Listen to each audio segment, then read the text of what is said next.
Buongiorno telespettatori di Tele4, benvenuti a un altro appuntamento con Trieste in diretta che vi terrà compagnia come d'uso fino alle 10. Gli ospiti accanto a me saranno Caterina De Gabardo, assessore comunale alla sicurezza, dalle 8 alle 9 e dalle 9 alle 10 l'esponente del Partito Democratico Sergio Persoglia. Leggeremo come sempre il piccolo e il Corriere della Sera, rivedremo alcuni dei servizi che sono andati in onda nell'edizione del telegiornale di ieri sera. Il numero di telefono a cui potete chiamare per intervenire è 040 977 8910, svegliatrieste@tele4.it invece è l'indirizzo di posta elettronica cui potete inviare le vostre mail da quando volete. Cominciamo come sempre con la pagina del meteo, vediamo la situazione generale. Un promontorio anticiclonico si estende sull'Europa centro-settentrionale. Fino a domani affluiranno quindi verso il Friuli Venezia Giulia correnti secche da est in quota e da nord-est nei bassi strati, determinando stabilità e assenza di nuvolosità. Per oggi dunque cielo in prevalenza sereno, nel Tarvisiano al mattino nubi basse che poi si dissolveranno, soffierà bora moderata sulla costa e zone orientali, con raffiche sostenute sul Carso e a Trieste. Per domani, cielo in prevalenza sereno su tutta la regione, soffierà bora moderata sulla costa e sulla fascia orientale, con raffiche che sul Carso e a Trieste potranno essere sostenute o forti. Zero termico al di sopra dei 2000 metri. E già che ci siamo, andiamo anche a domenica. Cielo variabile con nubi a quote medio-basse e nuvolosità progressivamente più consistente durante il corso della giornata. Al mattino soffierà bora moderata sul Carso e a Trieste, in diminuzione dal pomeriggio. Zero termico a 2000 metri circa. Adesso possiamo incominciare la lettura dei quotidiani, del Piccolo e del Corriere della Sera, partendo proprio dal Piccolo. Allora, sotto il titolo, raid di Israele, la tregua è in bilico, scontro tra Netanyahu e l'ultradestra, slitta la liberazione degli ostaggi. C'è un commento di Marco Zatterin, i nazionalismi, il rischio guerre e la profezia di Mitterrand. Questo magari, se avremo tempo, lo approfondiremo un attimo. Tram di Opicina. Ecco i nuovi orari, previsti 29 corse al giorno, la data di avvio ipotesi 1 febbraio. Confermato il capolinea in piazza Dalmazia. C'è poi una fotonotizia perché per 5 giorni chiude il castello di Miramare per gli adeguamenti di alcuni impianti, ma rimangono aperti il parco, il castelletto e le scuderie. L'analisi di Vincenzo Milanesi si concentra sulla riforma dei programmi scolastici del ministro Valditara, tutti i vantaggi di insegnare senza ideologia. Terzo mandato, Salvini blinda Zaia, Friuli Venezia Giulia allineato. Essere russi ai tempi di Zar Putin è invece un racconto di Federica Manzona. Possiamo passare adesso alla lettura della prima pagina del Corriere della Sera. Eccola qua, sotto il titolo Addio a David Lynch, il regista di Twin Peaks. Aveva 78 anni, da tempo era ammalato di enfisema polmonare. Insomma, David Lynch, poi magari ci torneremo, è stato un regista che ha influito in maniera determinante sul cinema a partire dai primi anni '80, insomma, il suo grosso exploit è stato L'uomo elefante, poi la fama internazionale con la serie televisiva Twin Peaks e poi anche tanti e tanti altri film. Sinner vince e annuncia Cahill va via a fine anno, quindi alla fine di quest'anno si separa dal suo coach. Per quanto concerne invece diciamo, il titolo di apertura, anche se potete vedere dalla struttura, non è un titolone, mettiamola così: carriere separate, primo sì in aula, toghe in rivolta, in Israele è scontro sulla tregua, nuovi raid a Gaza, oltre 80 morti, poi c'è ancora terzo mandato, la Lega compatta su Zaia, non si cambia chi vince, la battaglia dei politici locali contro i parlamentari e poi c'è una nota su Renzi, gli inciuci, i litigi e i perdoni, Renzi il martellatore. Leggiamo come sempre il caffè di Massimo Gramellini, lo faccio un po' più grande così lo potete leggere più facilmente anche voi. Allora, andreste alla festa di qualcuno che vi sta profondamente sulle scatole? Forse sì, se costretti dalle convenienze o dagli obblighi sociali. Ma qui parla il maschio conciliante un po' piaccione che è in me, scrive Gramellini. Invece Michelle Obama, che maschio non è, e conciliante e piacciona ancor meno, ha annunciato che diserterà la cerimonia di insediamento di Trump. Non è ricorsa all'espressione sulfurea con cui Oscar Wilde ricusava gli inviti sgraditi, causa impegno preso successivamente.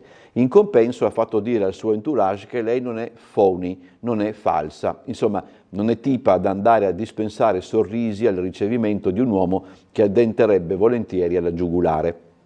Affermando di non essere ipocrita, Michelle Obama ha di fatto accusato di esserlo suo marito, che invece all'incoronazione di Trump sarà seduto in prima fila, proprio come ai funerali di Carter, dove un video lo immortalava in conversazione amichevole con il babau in chief, mentre anche quel giorno Michelle si era eclissata, un attimo dopo aver saputo che un cerimoniale malizioso gli aveva assegnato il posto accanto al nemico. Razionalmente sto con Barack perché le democrazie si reggono sul bon ton. C'è una cortesia istituzionale da rispettare, altrimenti si diventa identici a Trump, che infatti disertò l'insediamento di Biden. Però distinto mi viene da pensare che se tutti ci comportassimo sempre come Michelle, il mondo sarebbe un posto più semplice, se non da vivere, almeno da capire. Distinto viene da pensare a me che se questa scelta non fosse stata fatta da Michelle Obama avremmo letto ben di peggio, ma tant'è.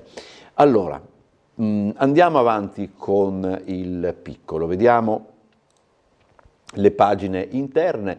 Qui siamo sulla riforma della scuola. Latino e Bibbia, i dubbi dei presidi, cautela sulle novità annunciate. Alla scuola serve guardare al futuro. Dai dirigenti ok al superamento della geostoria e al ritorno della lingua antica, ma critiche alla scelta di concentrarsi solo su Italia e Occidente. Sì alle poesie imparate a memoria, purché non sia un esercizio fine a se stesso, e non vedo cos'altro possa essere, francamente. Bocciata invece la lettura dei testi sacri in aula. Istituti disorientati tra nuove indicazioni e spinta del PNRR su digitale e inglese. Netta la contrarietà delle rappresentanze degli studenti, noi mai coinvolti. C'è un docente della trasmissione Il Collegio, dice: la Bibbia è già nelle antologie, il nodo sono le competenze scientifiche, siamo agli ultimi posti in Europa. Il professor Maggi dice: oggi il vero problema è potenziare matematica. Addio alla geostoria, positivo considerando le lacune in geografia, opportuno ragionare sull'educazione dei bimbi alla lettura fin dalla primaria. La riflessione dice: tutti i vantaggi di insegnare senza ideologia. Proseguiamo, perché qui c'è subito la pagina degli esteri, o comunque la pagina che si occupa di Medio Oriente. Raid di Israele, tregua a rischio rinvio, scontro tra Netanyahu e l'ultradestra, il ministro Ben Gvir pronto a lasciare, ancora attacchi a Gaza, oltre 80 morti. Allora, qui c'è una tabella che fa un pochettino il punto soprattutto sulla situazione degli ostaggi, che sono prigionieri da 469 giorni, 98 ostaggi israeliani tra vivi e morti, 94 rapiti il 7 ottobre 2023, 2 salme di militari uccisi in precedenza, 2 uomini entrati a Gaza 10 anni fa e trattenuti. Insomma c'è tutta la storia. Ostaggi liberati nel frattempo 157. Trump rilancia gli accordi di Abramo e boccia i 2 stati. E qui c'è anche una lettura che riguarda Hamas, quel che resta ancora di Hamas, la cupola e le nuove leve di soldati, la rabbia dei giovanissimi, terreno fertile per arruolarli e rimpiazzare i 21 battaglioni annientati. E poi c'è, per quanto riguarda l'Ucraina, invece la notizia di esplosioni a Kiev vicino a Starmer e Crosetto. Crosetto si trovava a non più di 800 metri dal luogo in cui si sono stati avvertiti i boati dei missili. Allora, della questione, mi fanno segnalare che ho detto buongiorno e benvenuti a Trieste in diretta, abbiate pazienza. Trieste in diretta va in onda questa sera alle 17:55. Allora, dunque, sulla questione che riguarda appunto la tregua, purtroppo tra virgolette, diciamo così, in Medio Oriente, abbiamo il nostro Marco Stabile ha sentito il rabbino Meloni e il vescovo Trevisi. Ieri pomeriggio in seminario c'è stato un incontro, uno dei consueti, l'annuale incontro che vede il vescovo di Trieste e il rabbino discutere assieme, e sentiamo quello che hanno detto proprio per quanto riguarda la notizia della tregua. Su Gaza l'accordo vicino, c'è la tregua, è la volta buona? Non credo che sia la volta buona, non sono sempre molto ottimista, già visto che ultimamente anche già il Hamas ha di nuovo sollevato dei problemi, apprezzerei di più se si mettesse in evidenza lo squilibrio di questo accordo, lo scambio di innocenti con terroristi, dunque, che hanno sangue sulle romani, un ebreo per 50 terroristi. Così il rabbino capo della comunità ebraica di Trieste, Alexandre Meloni, nel commentare la notizia dell'accordo, della tregua fra Israele e Hamas che entrerà in vigore domenica, parole rilasciate a margine dell'incontro e un giubileo, esso sarà per voi santo, che si è tenuto nel tardo pomeriggio al seminario vescovile di Trieste come giornata di sviluppo del dialogo tra cattolici ed ebrei, con protagonisti lo stesso rabbino e il vescovo di Trieste Enrico Trevisi, che ha commentato così la notizia della pace in Medio Oriente. Un po' il timore è che poi, come già altre volte, ci sia qualche impedimento nell'ultima ora, lo confesso. E tuttavia non nascondo che appena si è avuta questa percezione ho celebrato subito la messa per la pace. Il presule si è anche soffermato sulla situazione complessa che vive il tessuto sociale triestino a causa delle crisi industriali, con l'aggiunta dell'ultima che riguarda i 197 addetti della U-Blocks di Sgonico. Mi piacerebbe che, come tutta la città è stata molto solidale, tutte le varie forze politiche, economiche e anche sociali della Chiesa, quando c'è stata la crisi che ha già colpito altre aziende, io spero che anche adesso, anche queste nuove crisi, vedano tutti impegnati nel trovare soluzioni e buone soluzioni di lavoro degno. Allora, anche il Corriere della Sera nelle pagine immediatamente successive alla prima si occupa di quanto succede in Medio Oriente, scosse sulla fragile tregua, Netanyahu rinvia al voto, siamo arrivati anche alle parentesi nei titoli, davvero è tutto cambiato in questo mestiere. Ben Gvir, se passa lascio il governo, dice, ancora raid su Gaza, USA fiduciosi, il cessate il fuoco comincerà domenica. Allora,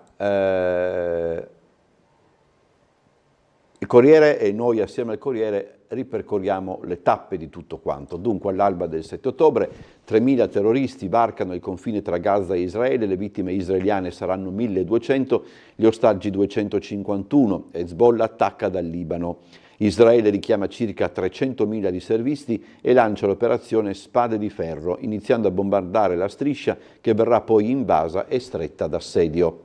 Il 24 novembre c'è una prima tregua, vengono rilasciati 105 israeliani per 240 palestinesi, poi riprendono i raid, le vittime palestinesi saranno più di 46.000 in poco più di un anno. Dopo 467 giorni di guerra e mesi di trattative mediate da Stati Uniti, Qatar ed Egitto, mercoledì l'annuncio di un nuovo cessate il fuoco tra Israele ed Hamas.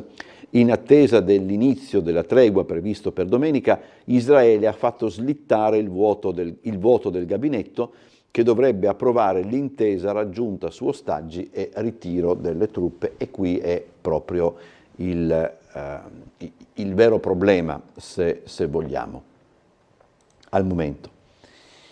Il pressing di Bibi sarebbe Netanyahu per non perdere pezzi dell'ultradestra, l'orizzonte delle elezioni e il ruolo della vedova Adelson. Crisi umanitaria, la ricostruzione durerà fino al 2040, una persona su 50 è stata uccisa. Sempre Medio Oriente, i 5 fronti del nuovo Medio Oriente. In 15 mesi Hamas ed Hezbollah hanno incassato colpi pesanti, Israele teme l'incertezza in Siria e l'influenza di Qatar e Turchia, intanto lo Stato ebraico vede l'opportunità per colpire il programma nucleare iraniano. L'ultima spinta della Casa Bianca, i media israeliani, Biden sbalordito per il ritardo, ma il suo portavoce replica: si va avanti. C'è da dire che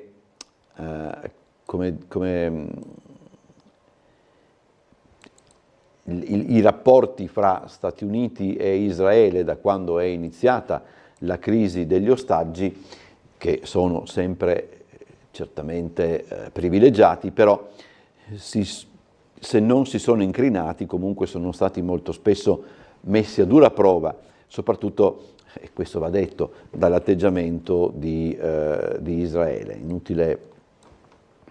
E c'è un'intervista con il ministro della difesa Crosetto. L'Italia sarà ancora in prima fila per la pace, torneremo lì se ce lo chiedono tutti, spero arrivi un contingente multinazionale. Dallo Yemen, gli Houthi, siamo pronti a nuovi attacchi. Allora, diario di Israele, qui c'è il racconto di Eshkol Nevo, un autore molto letto nel nostro paese. Io, papà, mio fratello, ritorno al kibbutz, il viaggio, i silenzi, la radio dà notizia della tregua, ma qualcosa si è rotto.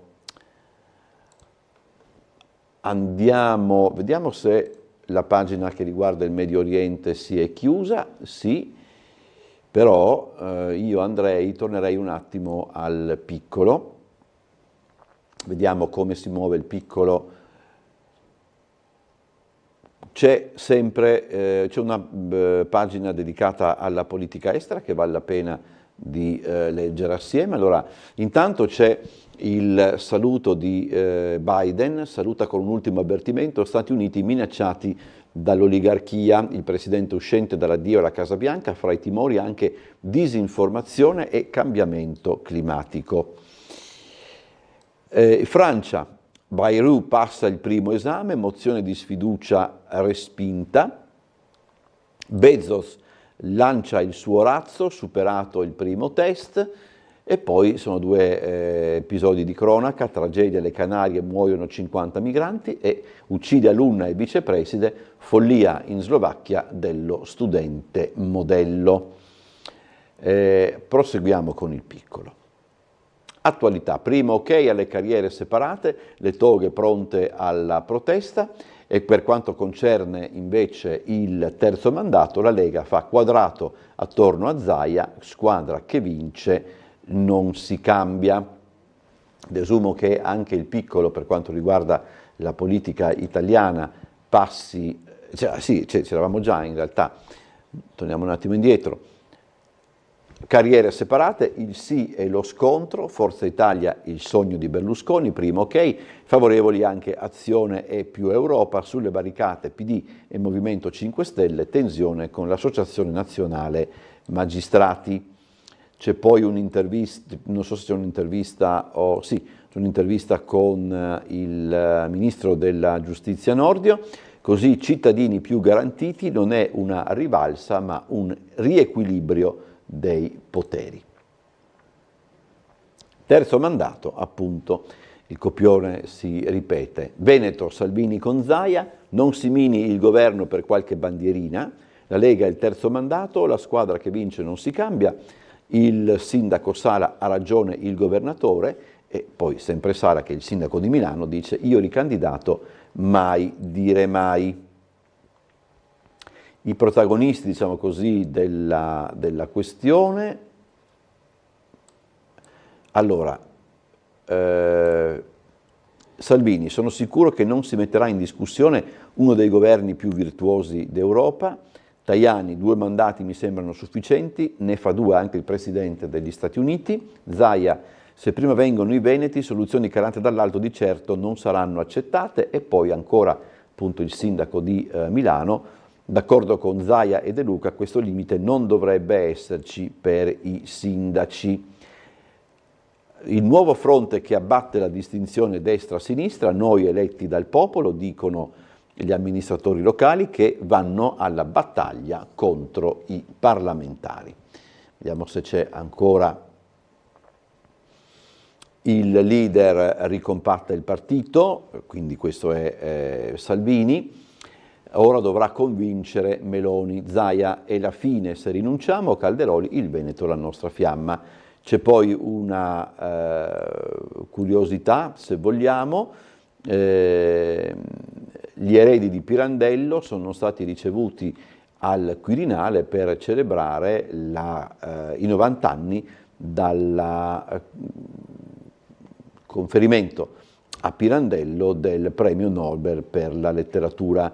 C'era anche Michele Placido e Fabrizio Bentivoglio, che sono regista e protagonista del film Eterno Visionario, dedicato appunto a Pirandello. Andiamo al piccolo. Dipendenti da esternalizzare, Varsila blocca l'operazione, leggiamo un po' meglio. Salta la cessione agli indiani di un ramo con 23 lavoratori, sindacati ora a confronto sul piano industriale. Esami e visite mediche da prenotare, numero telefonico attivo fino alle 22, prorogati gli orari del call center, più ampia la fascia serale, il sabato c'è tempo fino alle 20. Allora, c'è la tabella. Prenotazioni sanitarie in Friuli Venezia Giulia, ripercorriamola insieme. Numero del call center telefonico regionale 0434 2235 22. Nuovi orari prolungati del call center dal lunedì al venerdì dalle 7 alle 22, il sabato dalle 7 alle 20. Operatori in rotazione al call center un centinario, telefonate gestite nel 2024 quasi oltre 2 milioni, quasi 5.800 al giorno. Torniamo alle questioni che riguardano il lavoro, perché c'è un altro problema per quanto concerne le aziende triestine. Questo problema riguarda la U-Blocks, dove rischiano 197 dipendenti. Vediamo allora quello che ha raccolto ieri la nostra Laura Buccarella. Veramente la chiusura di questo sito sarebbe un tragico evento ovviamente per noi, per le nostre famiglie, ma per lo stesso territorio Triestina, ma non solo, anche regionale e voglio dire anche nazionale, perché la nostra è un'azienda d'eccellenza. La quarta crisi industriale su Trieste, dopo Wärtsilä, Tirso e Flex, porta il nome di un'azienda strategica. Si tratta della U-Blox di Sgonico e in particolare del ramo internazionale della telefonia cellulare. È stata notificata via mail la decisione di chiudere e licenziare i 197 dipendenti che lavorano nell'ambito ricerca e sviluppo, quindi il massimo della professionalità di settore. Abbiamo ricevuto la comunicazione martedì mattina alle 7:30 attraverso una email che è arrivata dall'amministratore delegato della casa madre, dove ci informava della decisione dell'azienda di dismettere il ramo cellulare dell'azienda stessa. Subito dopo è arrivato qui da noi una persona incaricata, un italiano venuto da Milano, incaricato di svolgere le attività che portano verso la chiusura dell'azienda. Per quanto riguarda l'umore, lascia immaginare, va dalla enorme preoccupazione, alla tristezza, alla rabbia anche. Siamo appena reduci da un'assemblea nella quale abbiamo comunicato ciò che ieri ci è stato detto in maniera ancora informale da questo liquidatore, e l'umore dei nostri colleghi è veramente basso. La società, che si occupa di tecnologie e servizi di comunicazione wireless, ha spiegato in una nota di volersi concentrare sui sistemi satellitari globali di navigazione. L'azienda chiarisce che questo settore nel primo semestre 2024 ha prodotto una perdita EBIT di 16 milioni di euro. Già interessati della vicenda sia l'assessore regionale al lavoro Alessia Rosolen che il numero 1 di Confindustria Alto Adriatico Michelangelo Agrusti, mentre i sindacati, con RSU di fabbrica interamente nelle mani dell'Unione Sindacale di Base, stanno vagliando le azioni da mettere in campo.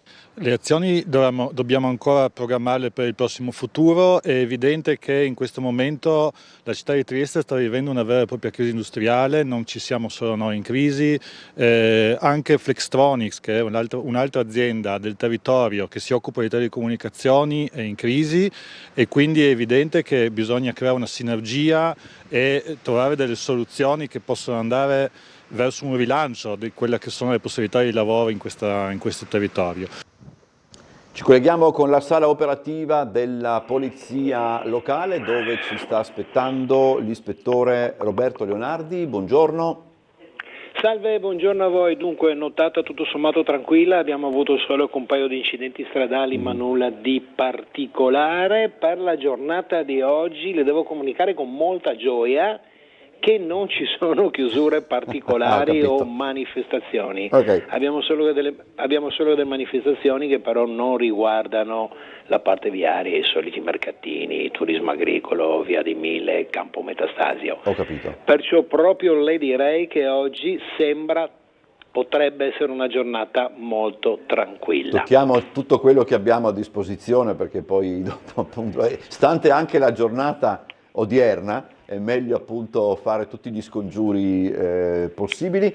Le chiedo soltanto, ispettore, se avete contezza di problematiche particolari, come sempre, magari nella notte, per quanto riguarda il vento. A me non sembra che ci sia stato un gran... Come vento i miei colleghi smontanti mi hanno detto, anch'io c'ero ieri pomeriggio e non c'è stato nessun intervento particolare per il vento, anche perché mi sembra che sia abbastanza... Sì, non c'è tantissimo, per dire la verità, oggettivamente. Perciò ieri nel pomeriggio e anche questa notte i miei colleghi, per constatazioni di danno di cose che cadono su segnali o altre cose che cadono su veicoli, non ce ne sono state. Perfetto, ispettore, grazie, buona giornata e buon lavoro. Figuri, buona giornata a voi. Ci risentiamo alle 13:20, ovviamente sperando non sia necessario risentirci precedentemente. Allora, prima di andare con la pubblicità, leggiamo la parte della mail di un nostro telespettatore che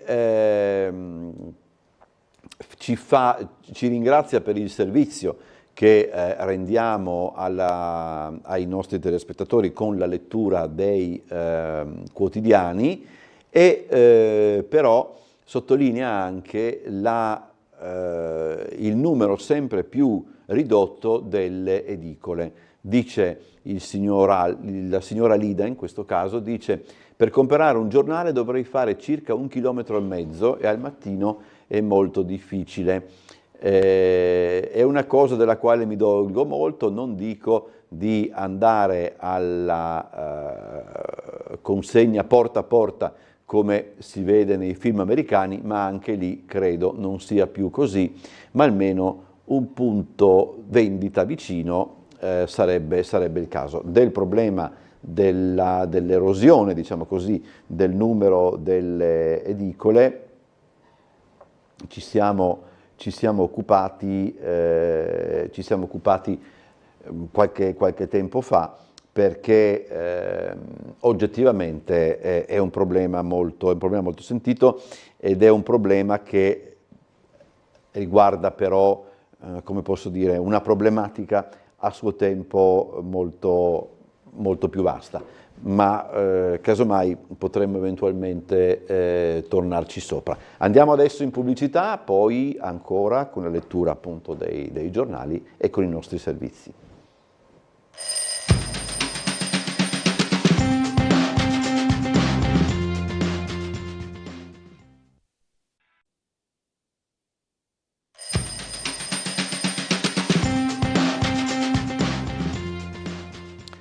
Rientriamo in studio, proseguiamo la lettura del Corriere della Sera. Dai, andiamo avanti.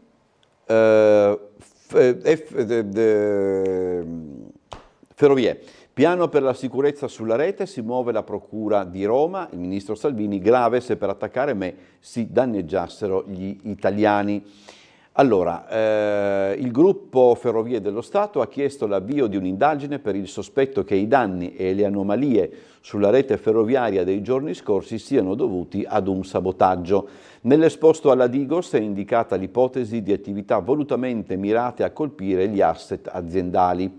La Procura di Roma sta valutando le ipotesi di reato per aprire il fascicolo sui presunti sabotaggi. Potrebbero essere interessate anche le procure e la Digos, come con le Polfer della Lombardia, della Toscana, del Lazio e della Campania. I cantieri e l'aumento dei treni sulla rete sono fattori che complicano la circolazione. Con il PNRR il gruppo Ferrovie dello Stato ha ottenuto 25 miliardi, ma i cantieri sono aumentati del 20% nel 2024. I treni in alta velocità sono cresciuti del 20% in 7 anni. Ferrovie dello Stato ha annunciato un piano per potenziare la sicurezza e i controlli su binari e stazioni. Tra le mosse dell'azienda, intensificare la vigilanza nelle stazioni e nei punti nevralgici della rete, più telecamere di sicurezza e l'aumento del presidio da parte dei tecnici. Da Del Rio a Gentiloni, al centro partono le grandi manovre. Incontri a Milano e Orvieto, si apre un weekend dedicato alla ricerca dell'anima popolare dentro il Campo Largo. Qui si sono anche indicati i protagonisti. Romano Prodi, che si assume il ruolo logicamente di padre nobile dell'operazione. Paolo Gentiloni, che è stato anche primo ministro dal 2016 al 2018 ed è stato commissario europeo per gli affari economici e monetari. Graziano Del Rio fu ministro dei trasporti e degli affari regionali nei governi Renzi e Letta e in precedenza era stato sindaco di Reggio Emilia e presidente dell'ANCI. Ernesto Maria Ruffini, che ha guidato l'Agenzia delle Entrate fino alla fine del 2024 ed è indicato come uno dei possibili leader del nuovo centro. Il nuovo Scilipoti, la vita spirituale del senatore che salvò Berlusconi, studio la Bibbia e i miracoli di un profeta africano. Il Piccolo lo aveva accennato in una colonna. Starmer a Kiev, patto sotto le bombe, sostegno britannico garantito per 100 anni, allarme e esplosioni durante la visita, il tema del contingente europeo. Andiamo a vedere invece le pagine, cioè torniamo a dare un'occhiata alle pagine del Piccolo. Eravamo fermi. Questa è la pagina più che altro, no, insomma, andiamo avanti. Volevo arrivare alle pagine, cominciare ad arrivare alle pagine di Trieste, eccole qua.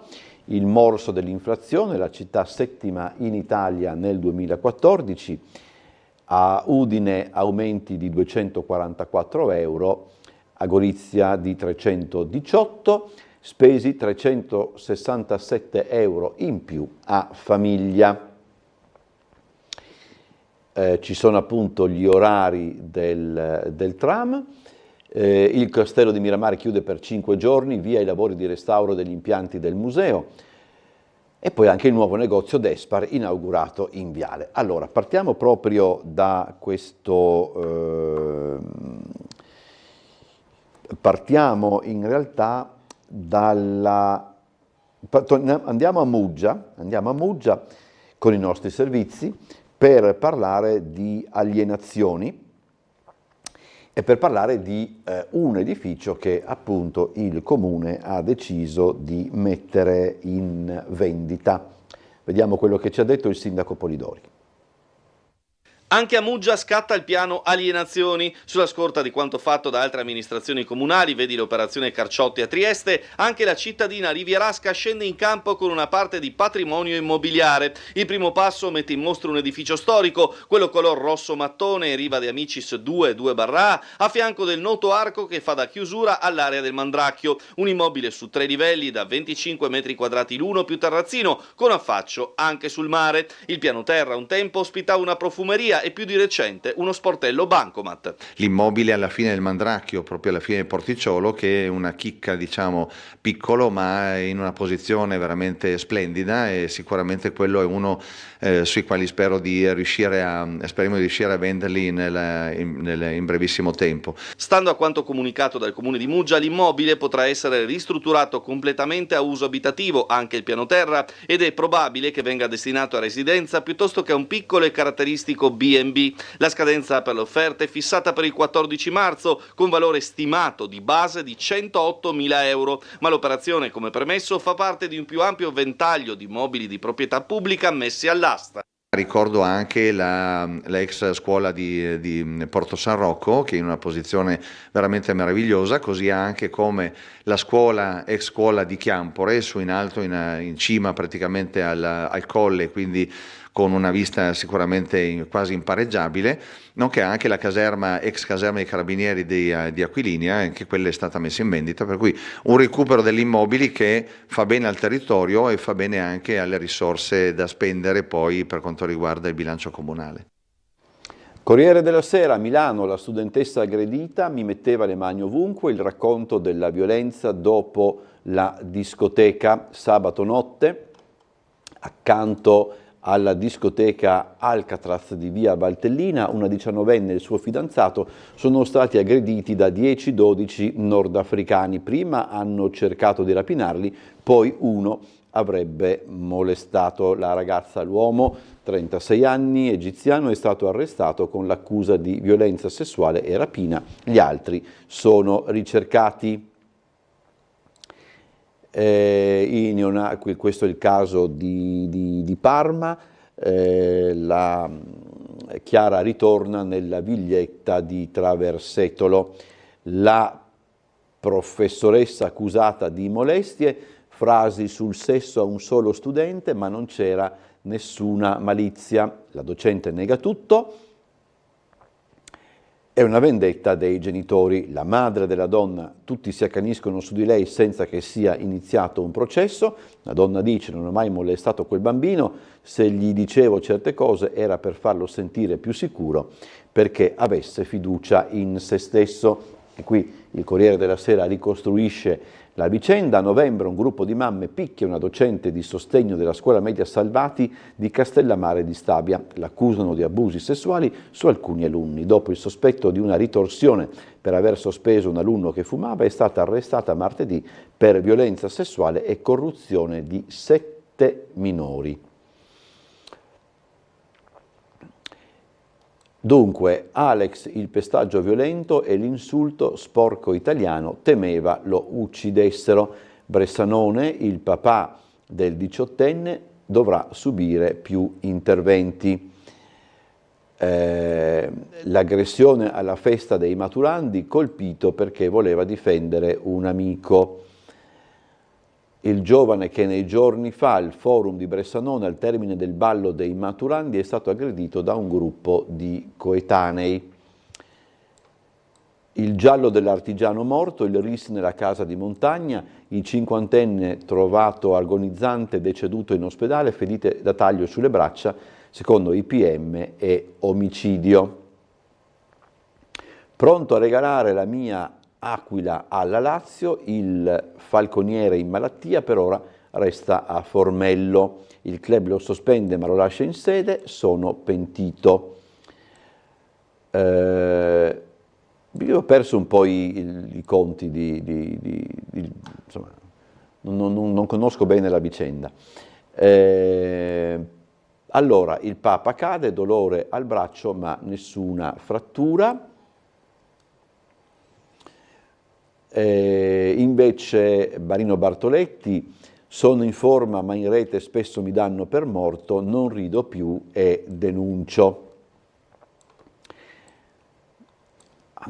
Andiamo ancora avanti, Arcuri, le mascherine e le forniture cinesi, l'ex commissario non è una spy story, ex Miss Italia minacciata, indagato un 31enne, parlare ai bimbi in sovrappeso, il decalogo per non affliggerli.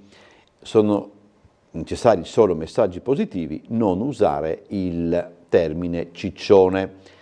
C'è una tabella con una sorta di confronto fra le regioni.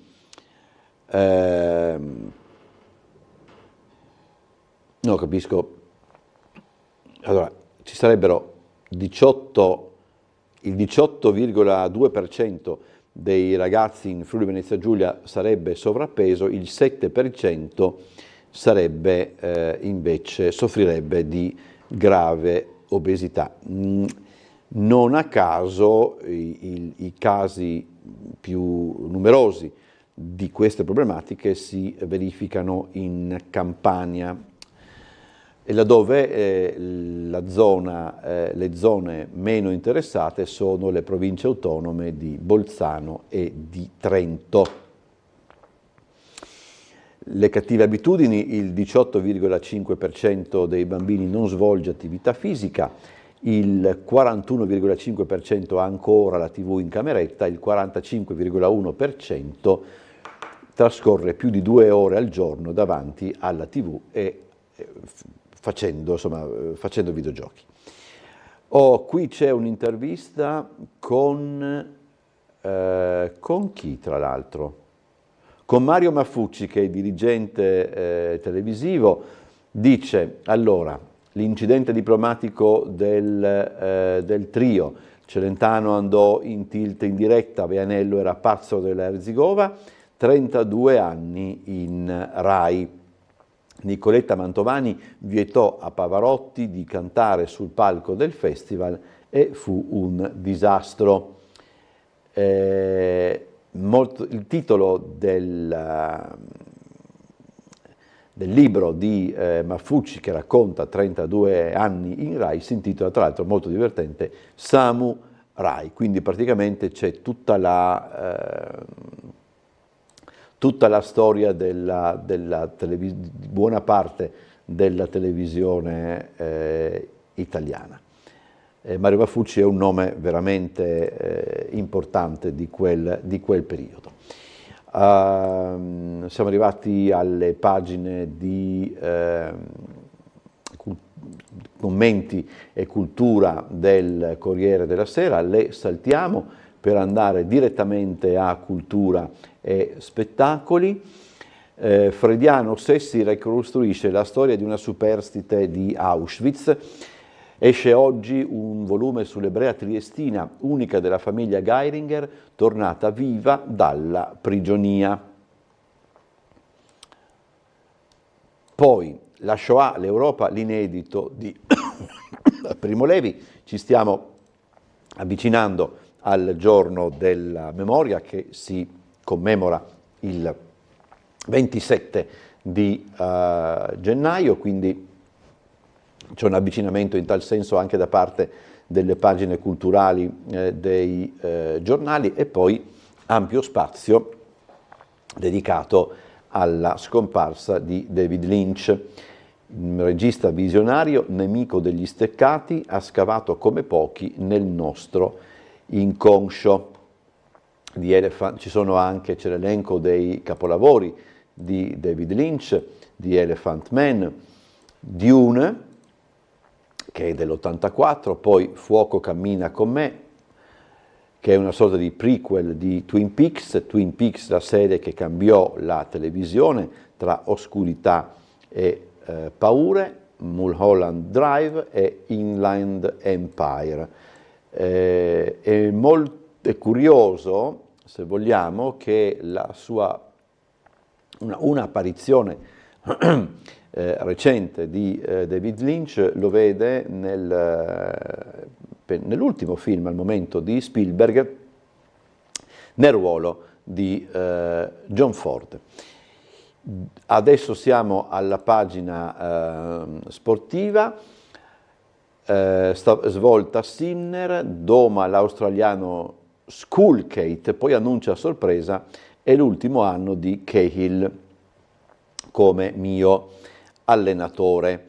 Il sogno è Ljubic come futuro tecnico, intanto all'Australian Open vanno avanti Musetti, Sonego e Paolini.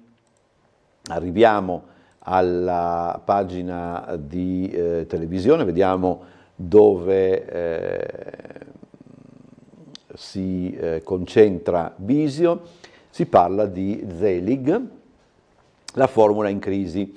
Il primo pensiero che ti assale nel vedere la nuova edizione di Zelig è questo: quanti di questi comici reggerebbero il palcoscenico senza l'aiuto di Claudio Bisio? Non molti, ne sono certo. Il secondo pensiero riguarda un dilemma: è una di quelle annate in cui non ci sono comici bravi con le solite scusanti, oppure è la formula Zelig che non funziona più? Era il 1977 quando Bruno Voglino ed Enzo Trapani vararono Non Stop, un programma innovativo che si occupava di comicità facendo a meno del presentatore. Forse Gino e Michele dovrebbero farsi venire in mente qualche idea nuova.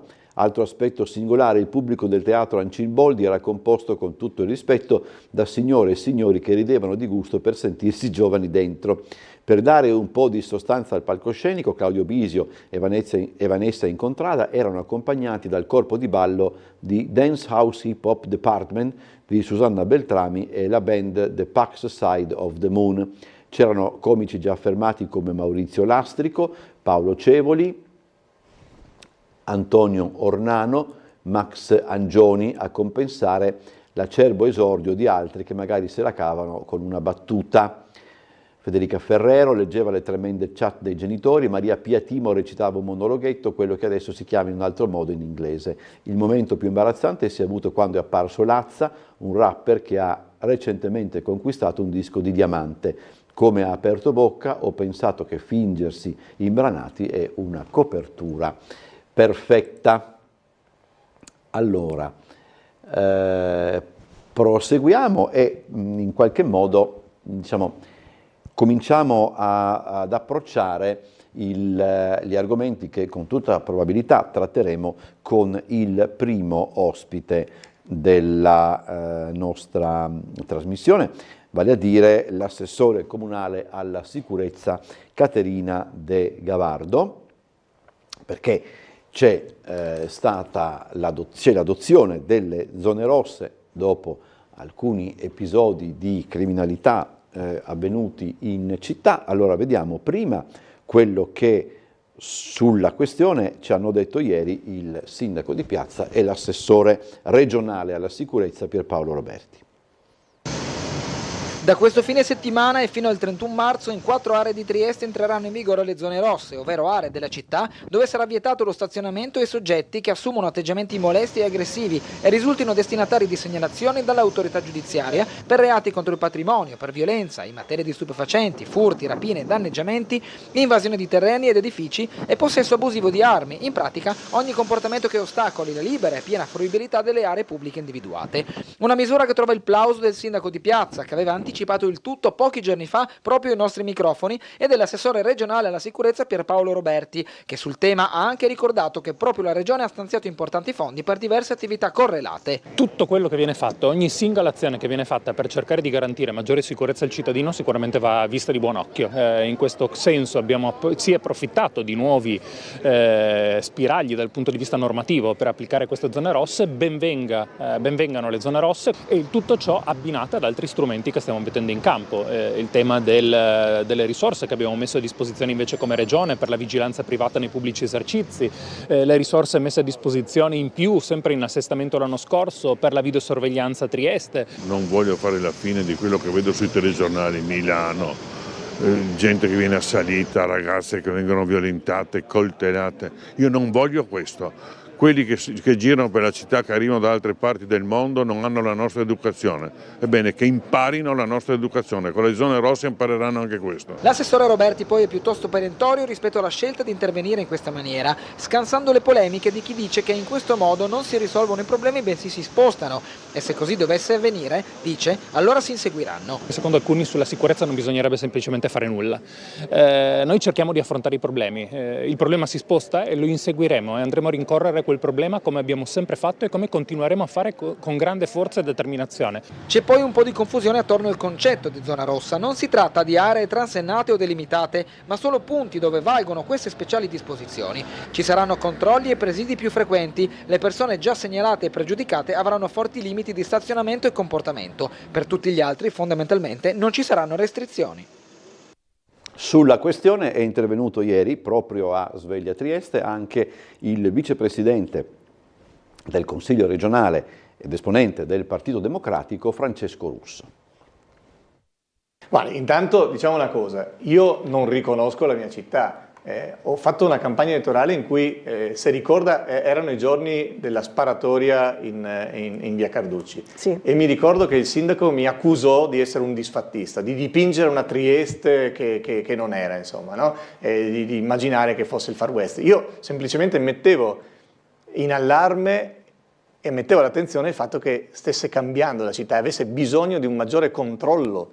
Interviene così sull'istituzione delle zone rosse a Trieste il consigliere del Partito Democratico Francesco Russo, che in tema di sicurezza delle aree urbane attacca l'impostazione del centrodestra. Ci sono delle soluzioni tampone, le zone rosse sono questo, hai un problema, mandi la polizia a presidiare per un periodo, a capire cosa succede. E le risposte che il centrodestra prova a dare sono sbagliate. I nuovi strumenti proposti dal Ministero dell'Interno insieme a telecamere e presidi delle forze di polizia possono essere utili per arginare il fenomeno delle violenze, ma secondo il vicepresidente del Consiglio regionale non bastano. Il questore di Trieste, in una delle recenti situazioni di difficoltà, ha detto ciascuno deve fare la sua parte, che vuol dire che accanto alla risposta immediata della sicurezza, più divise, più poliziotti, più carabinieri in strada, serve anche prevenire, serve anche costruire delle condizioni per cui quelle vie, ad esempio, hanno più lampioni la sera, c'è più luce, c'è più sicurezza, c'è più senso di sicurezza per le persone.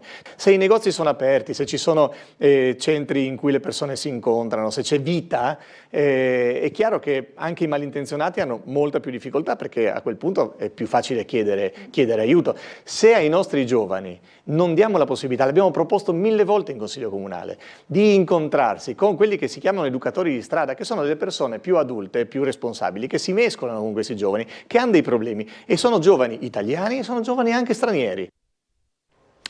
Andiamo verso la pubblicità con un altro servizio che fa il punto sui lavori della palestra di San Giovanni, quello che molti chiamano il Cubone. Siamo, diciamo, addirittura d'arrivo, anche se effettivamente 6 mesi di collaudi, insomma, diciamo la verità, sembrano veramente eccessivi. Ma vediamo il servizio firmato da Bernardo Gulotta. Verrà costruita una palestra che avrà diversi spazi per discipline differenti, pallacanestro e pallavolo in particolare, un'opera da 4.300.000 euro finanziati per buona parte dalla Regione, che ha vissuto di diversi momenti di stallo. Ieri a colloquio telefonico con l'assessore Lodi abbiamo appreso come la data di scadenza dell'ultimazione di questo impianto è l'aprile del 2025, quindi la primavera di quest'anno, salvo intoppi o altre tempistiche per lo più burocratiche che possono rallentare ulteriormente questo traguardo. La struttura, come detto, ospiterà diverse palestre, darà possibilità alle varie società sportive di pallacanestro e di pallavolo, in particolare anche con accessi che saranno garantiti per le persone diversamente abili, quindi un abbattimento di barriere architettoniche che ormai è un must, e permetterà anche di ospitare il pubblico, che è un altro dei nodi che a Trieste hanno a lungo e in parte stanno ancora condizionando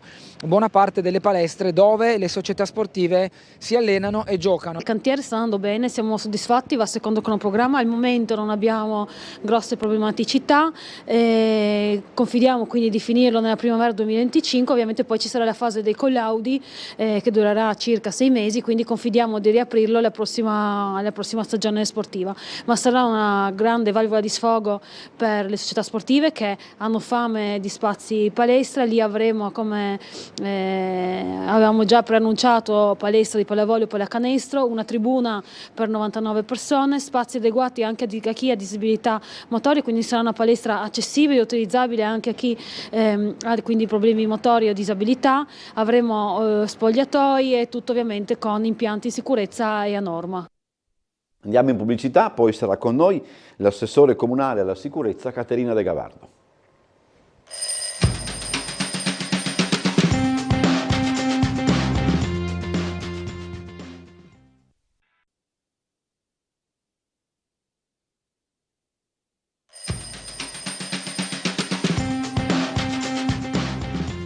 Allora, siamo in compagnia, come annunciato, dell'assessore comunale alla sicurezza Caterina De Gavardo, che ringrazio per essere venuta nei nostri studi. 040 977 8910 è il numero di telefono, svegliatrieste@tele4.it l'indirizzo di posta elettronica. Ne abbiamo parlato prima per anche un pochettino introdurre alcuni degli argomenti di cui verosimilmente andremo a parlare. C'è questa istituzione della zona rossa che arriva in seguito a una serie di episodi non preoccupanti di per sé, ma che comunque, diciamo, impensieriscono. Ecco, tra l'altro anche un nostro telespettatore se invia una mail più che altro stigmatizzando le parole del consigliere, insomma, di Francesco Russo, dice: nega la responsabilità della sua parte politica come sostenitori dell'invasione di clandestini violenti, ma accusa ipocritamente la destra di fomentare gli atti criminali dei suddetti in quanto non farebbero abbastanza per integrarli, proponendo la retorica, sempre Russo, degli educatori di strada. Nessuno li ha chiamati, non li vogliamo e non ci servono. Io andrei un pochettino, sono dei parassiti sociali, gli educatori di strada ci sono già, si chiamano agenti di pubblica sicurezza, basterebbe lasciar loro le mani libere senza poi accusarli per ogni loro azione atta a difendere i cittadini. Hanno tutti i mezzi idonei allo scopo rieducativo, manganelli, spray al peperoncino, teaser, manette, beretta e Glock.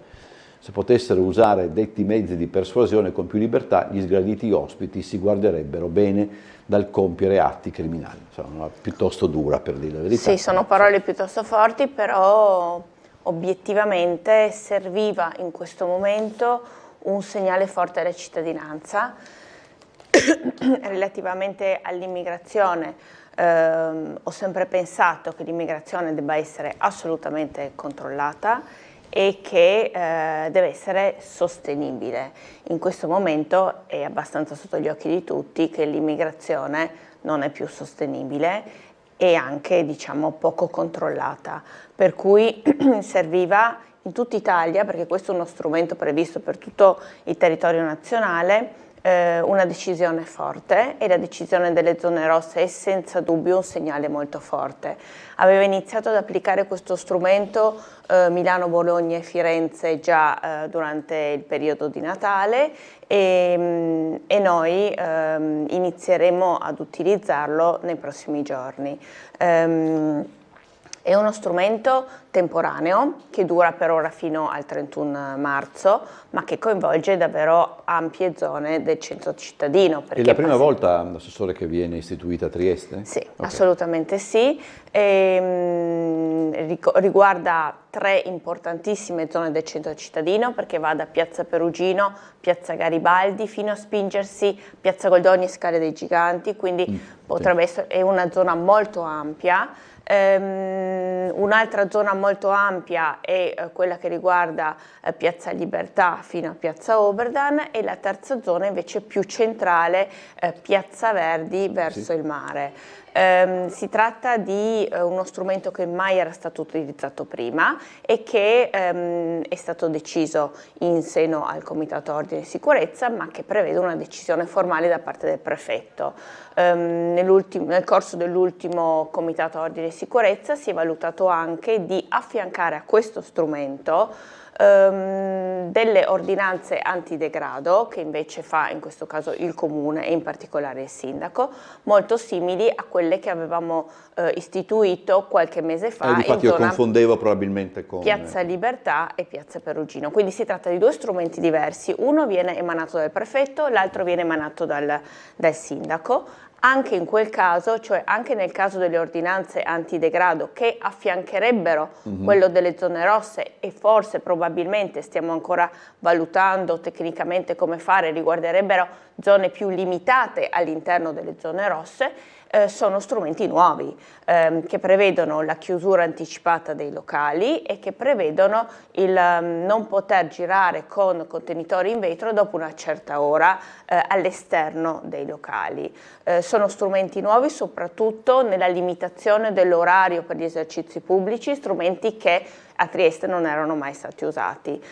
Sono strumenti sicuramente forti, ma sono certa che la cittadinanza comprenderà la necessità di fare delle scelte molto decise in questo momento. Non sono gli unici strumenti che mettiamo in campo. La scorsa settimana abbiamo presentato un importantissimo progetto che va a incrementare la videosorveglianza nella periferia est della città, fattibile grazie a un fondamentale contributo della Regione. Ci sono in questo momento operativi in città dei servizi di sicurezza sussidiaria, quindi guardie giurate, vigilantes, sia sui mezzi pubblici sia nei giardini, nelle aree pedonali della nostra città.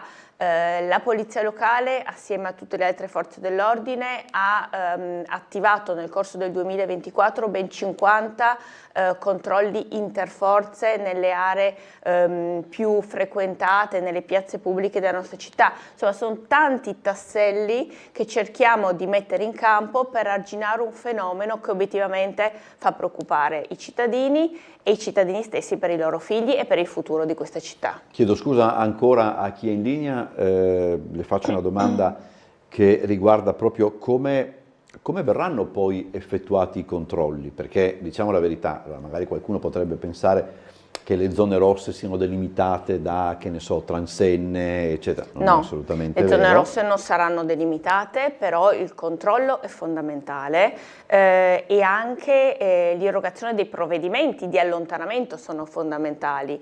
I controlli saranno controlli non sempre statici, in alcuni casi abbiamo previsto anche, saranno previsti dei controlli fissi, come nella zona di Largo Barriera, considerati i recenti incidenti, ma nelle altre zone rosse, nelle altre aree che confluiscono nelle zone rosse, i controlli saranno in movimento, quindi saranno alternati tra le varie forze dell'ordine.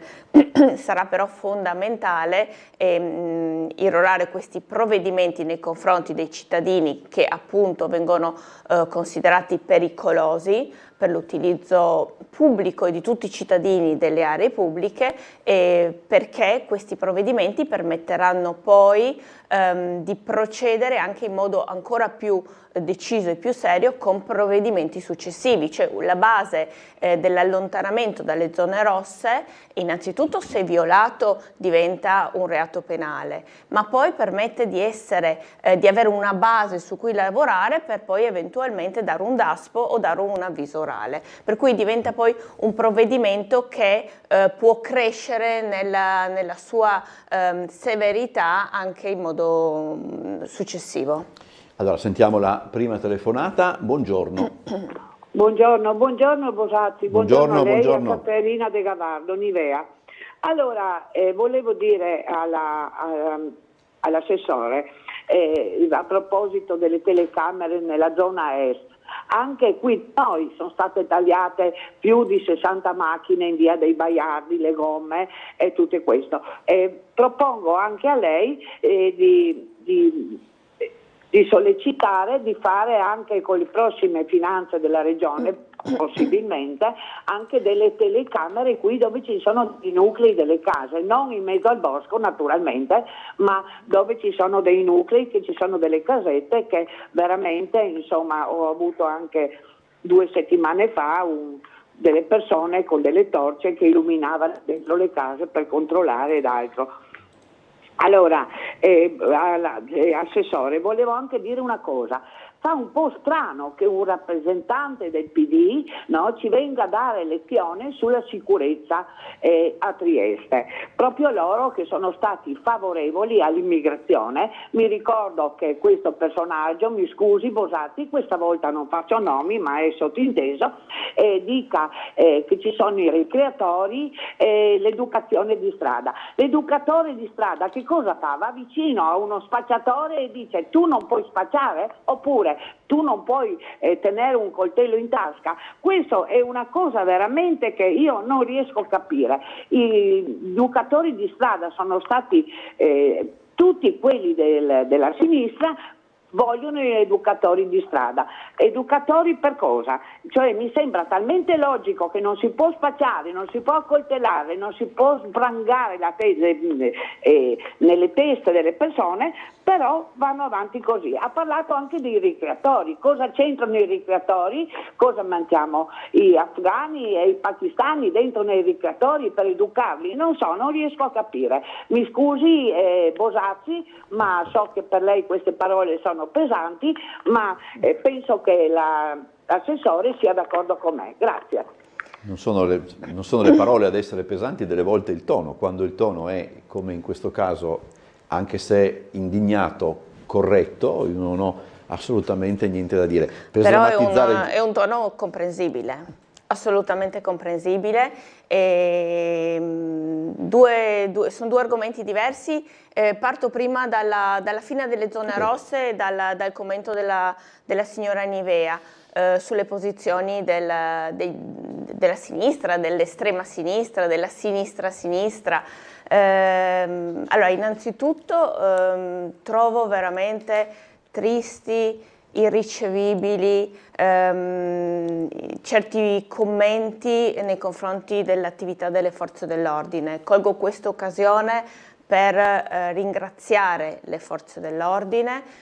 Purtroppo nel recente passato ci sono stati degli attacchi fortissimi alle forze dell'ordine. Io invece esprimo tutta la mia massima solidarietà. Dal mio punto di vista le forze dell'ordine che si trovano a operare in un paese e anche in una città che ha grosse difficoltà, come in questo momento ha l'Italia, dovrebbero essere tutelati in ogni modo, valorizzati, premiati. Quindi un plauso, un ringraziamento totale all'attività delle forze dell'ordine, e qui ci metto dentro anche la polizia locale che sta facendo veramente un ottimo lavoro sul territorio, anche di contrasto al degrado urbano, oltre che in tutte le altre attività in cui la polizia locale è coinvolta.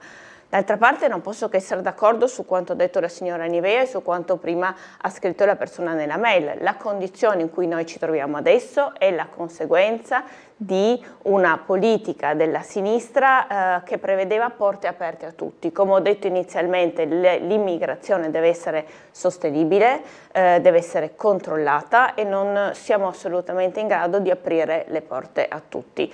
Fa un pochino specie, obiettivamente, che quella stessa sinistra che era pro porte aperte a tutti, oggi si trovi a osteggiare, a criticare anche provvedimenti che questo governo sta cercando di mettere in campo in ogni modo per arginare, per trovare delle soluzioni a una situazione che obiettivamente comincia a diventare difficile. Penso alla critica alle zone rosse, ma penso anche ad altre critiche come a quelle ad esempio ai centri in Albania, che potevano essere una buona soluzione, tra l'altro esempio e copiata e fonte di ispirazione per tantissimi altri paesi in Europa. Allora vediamo giusto un attimo la vignetta di Englaro sulle zone rosse, che è abbastanza divertente, per dire la verità. Eccola qua, il sindaco contento dell'istituzione della nuova zona rossa, però Olga ha detto che sarebbe sta meglio chiamarla con un altro colore. Allora, abbiamo delle mail, però c'è una telefonata, sentiamo la telefonata, poi magari diamo... Poi la videosorveglianza, dobbiamo parlare anche, che la signora Nivea mi aveva chiesto della videosorveglianza. Allora facciamo così, mi prendo un attimo l'appunto. Per non far stare troppo in linea, ecco, non c'è più. Pronto, buongiorno.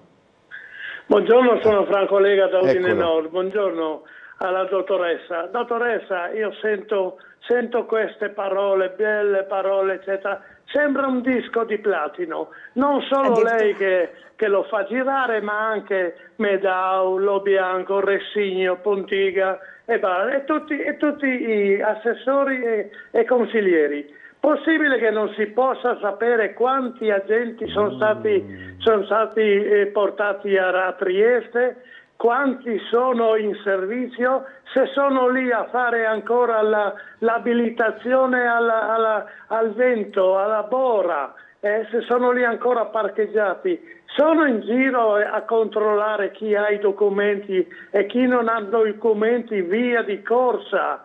Sulla frontiera, perché non si schierano tutte le forze? Prendete a prestito anche quelli di Udine e non fate arrivare nessuno senza documenti, altrimenti è una vasca che perde sempre l'acqua. Non vi ha dato nessun ragionamento il cavallo di Troia? Praticamente no. Okay. Siete un disco di platino che... Ok. Allora, sul numero degli agenti di polizia e di carabinieri bisogna chiaramente parlare con le altre forze dell'ordine. Mi sembra però che recentemente il Questore abbia fatto una conferenza stampa in cui menzionava un incremento degli operatori di polizia. Per quanto concerne invece i numeri della polizia locale, che conosco, la polizia locale attualmente conta più o meno su 230 persone operative, quindi tra agenti, sottufficiali e ufficiali gli operativi sono circa 230, più una cinquantina di amministrativi che si occupano invece di rilasciare permessi piuttosto che di altri tipi di documentazioni, ufficio studi, altri temi. Quindi gli operatori della polizia locale sono 230 in questo momento, operano su più turni, tra cui uno serale che finora si conclude alle ore 2 della notte. È nostro obiettivo, anche abbastanza rapido da raggiungere, allungare il turno notturno a coprire tutta la notte. Stiamo ultimando l'armamento della polizia locale e mancano i distretti in questo momento. In realtà il distretto di Opicina è già armato da quest'estate, ma mancano il distretto di via Revoltella, il distretto di via Giulia e il distretto di via Locchi, quindi circa una cinquantina di persone che verrà armata nelle prossime settimane, e poi noi potremo essere pronti per iniziare, chiaramente in modo sperimentale per ora, un servizio anche notturno che si concentrerà sulla rilevazione degli incidenti notturni. Ora anche gli incidenti notturni dalle 2 di notte in poi sono diciamo appannaggio, compito delle altre forze dell'ordine. In questo momento, nel momento in cui invece anche la polizia locale potrà operare di notte, sarà prevalentemente concentrata su eventuali incidenti e rilievi notturni. Videosorveglianza, sì, che ha chiesto Nivea Prima, la signora Nivea Prima, che saluto, e Forza Unione sempre, perché siamo tifose entrambe della Triestina, ho capito. Molto tifose della Triestina. Allora, la videosorveglianza è uno strumento su cui questa amministrazione, questa giunta, io per prima, crediamo tantissimo. È uno strumento fondamentale come deterrente prima di tutto, ma è fondamentale anche nelle indagini. Serve a tutelare la cittadinanza, ma serve a tutelare anche i beni pubblici contro gli atti vandalici, ad esempio, e anche le aree pubbliche. Per cui su questo strumento è stato investito e abbiamo intenzione di investire ancora tantissimo. Attualmente in città ci sono circa 147 telecamere, tra telecamere e lettori targhe. E nel 2024 c'è stato un incremento del 20% della videosorveglianza cittadina, abbiamo progetti in cantiere per oltre 2 milioni di euro tra fondi regionali, ministeriali e comunali, e l'obiettivo è portare la videosorveglianza fuori dal centro cittadino. Finora la videosorveglianza era in qualche modo legata al tema traffico, viabilità, e quindi era concentrata nel centro.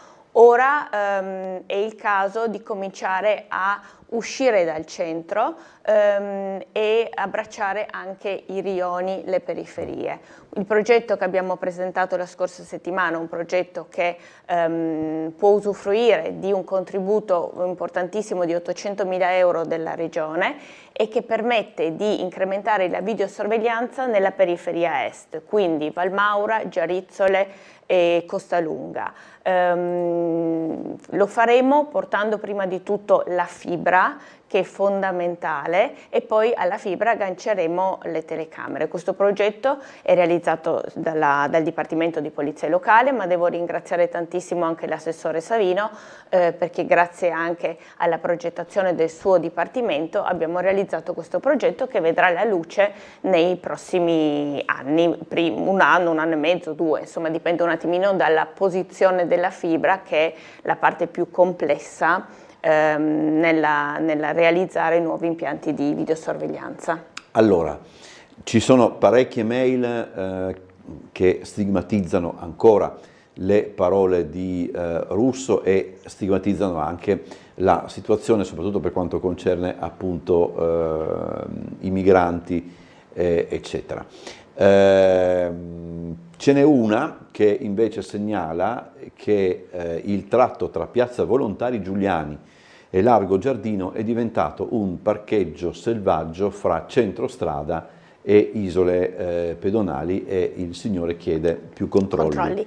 Ieri ho avuto la possibilità di fare un'uscita con una pattuglia del reparto motorizzato e ogni tanto cerco di frequentare la polizia locale, perché seguire dal vero, dal concreto, dal pratico il loro lavoro per me è fondamentale, anche per capire molte cose della città e quali potrebbero essere gli strumenti per migliorare anche in tema di viabilità. Abbiamo fatto questo passaggio in Via Giulia. Via Giulia è una delle strade sicuramente forse più complesse in questo momento in città, un po' per il numero elevatissimo di incidenti e al top delle classifiche degli incidenti, purtroppo, non ultimo quello gravissimo di quest'estate, in cui la persona che aveva commesso l'incidente è poi anche scappata, e c'è stato un grandissimo lavoro di indagine della polizia locale per risalire al responsabile. E poi un tema anche, sempre in Via Giulia, di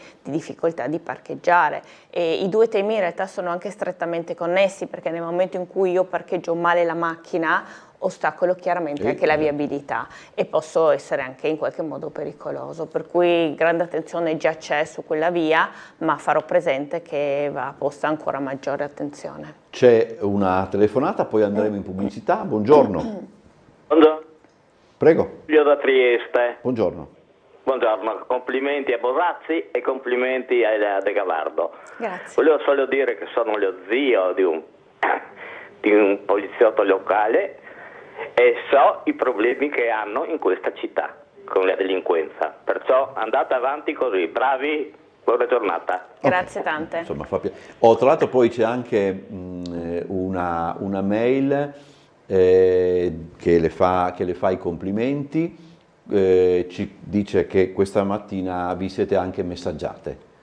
Dice ti ammiro per il lavoro che svolgi sempre dalla parte del cittadino. Grazie. Si chiama Daniela questa Sì. signora. Allora, c'è questa che è un po' curiosa come mail, che ormai ci riflettiamo durante la pubblicità. Dice: in ambito dell'invasione continua che la città subisce, spiego che la maggioranza di questa gente che arriva a Trieste passando per la Slovenia proveniente dall'Asia, in casa non ha la televisione. Sembra poca cosa, invece è un qualcosa che spiega esattamente quale tipologia di persone arrivino in città. Penso che si riferisca a casa loro, cioè nella casa che lasciano non c'è la televisione. Forse ho capito quello che intende, ma durante la pubblicità ci ragioniamo un attimo e poi ne veniamo un attimo a capo. Magari se il signore vuole essere un pochettino più esplicito. Probabilmente non ha neanche il frigo, oltre che la televisione. E lei lavapiatti? Sì. Probabilmente sì. No, ma ho capito quello che intende. Immagino. Scriva un attimo, precisi un po', dai, tanto è meglio anche per rispondere o per dialogare. Ci vediamo dopo la pubblicità.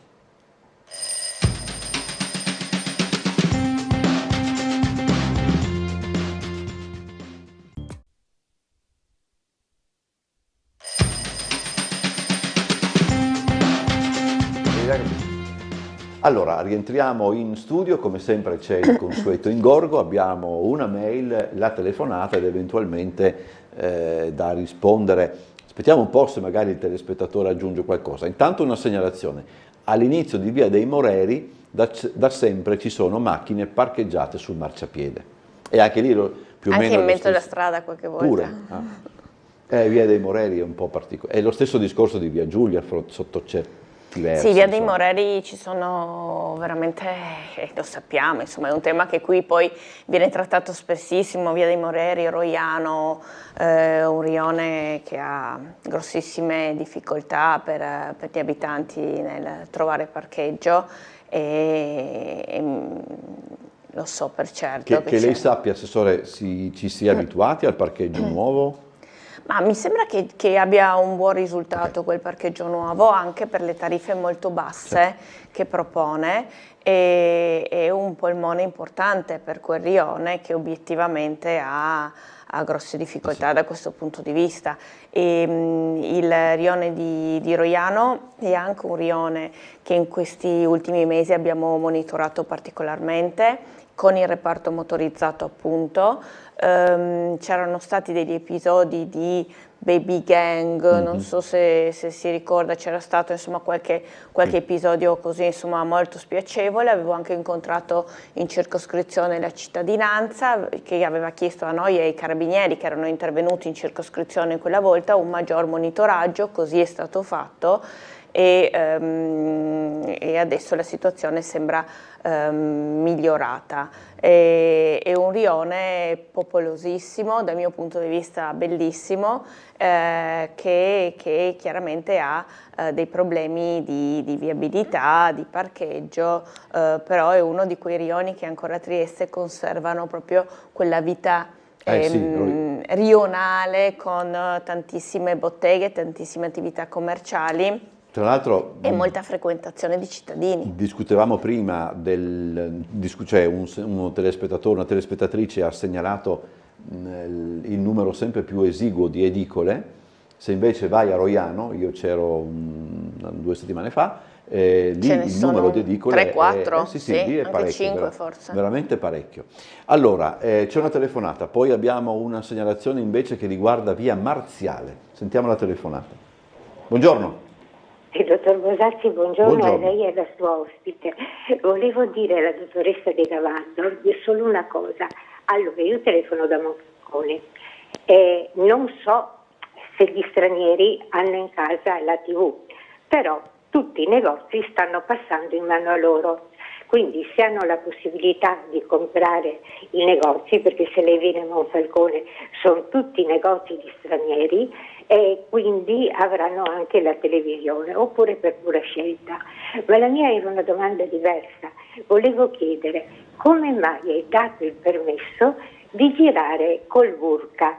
Anche la richiesta di documenti non tolgono, e sotto hanno i jeans e le scarpe di ginnastica, un abbigliamento che può essere sia maschile che femminile.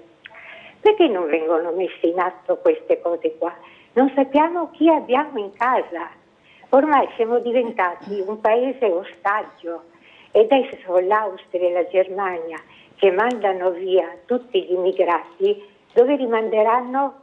In Italia, perché guardi, io dico sinceramente, ho votato per la Meloni, che le auguro anzi di vincere anche le prossime elezioni, però l'altro giorno in una trasmissione il caro vecchio Bertinotti ha detto una frase vera: in questo momento, così come abbiamo la politica a livello globale, nascono i mostri. Spero che questo non sia vero.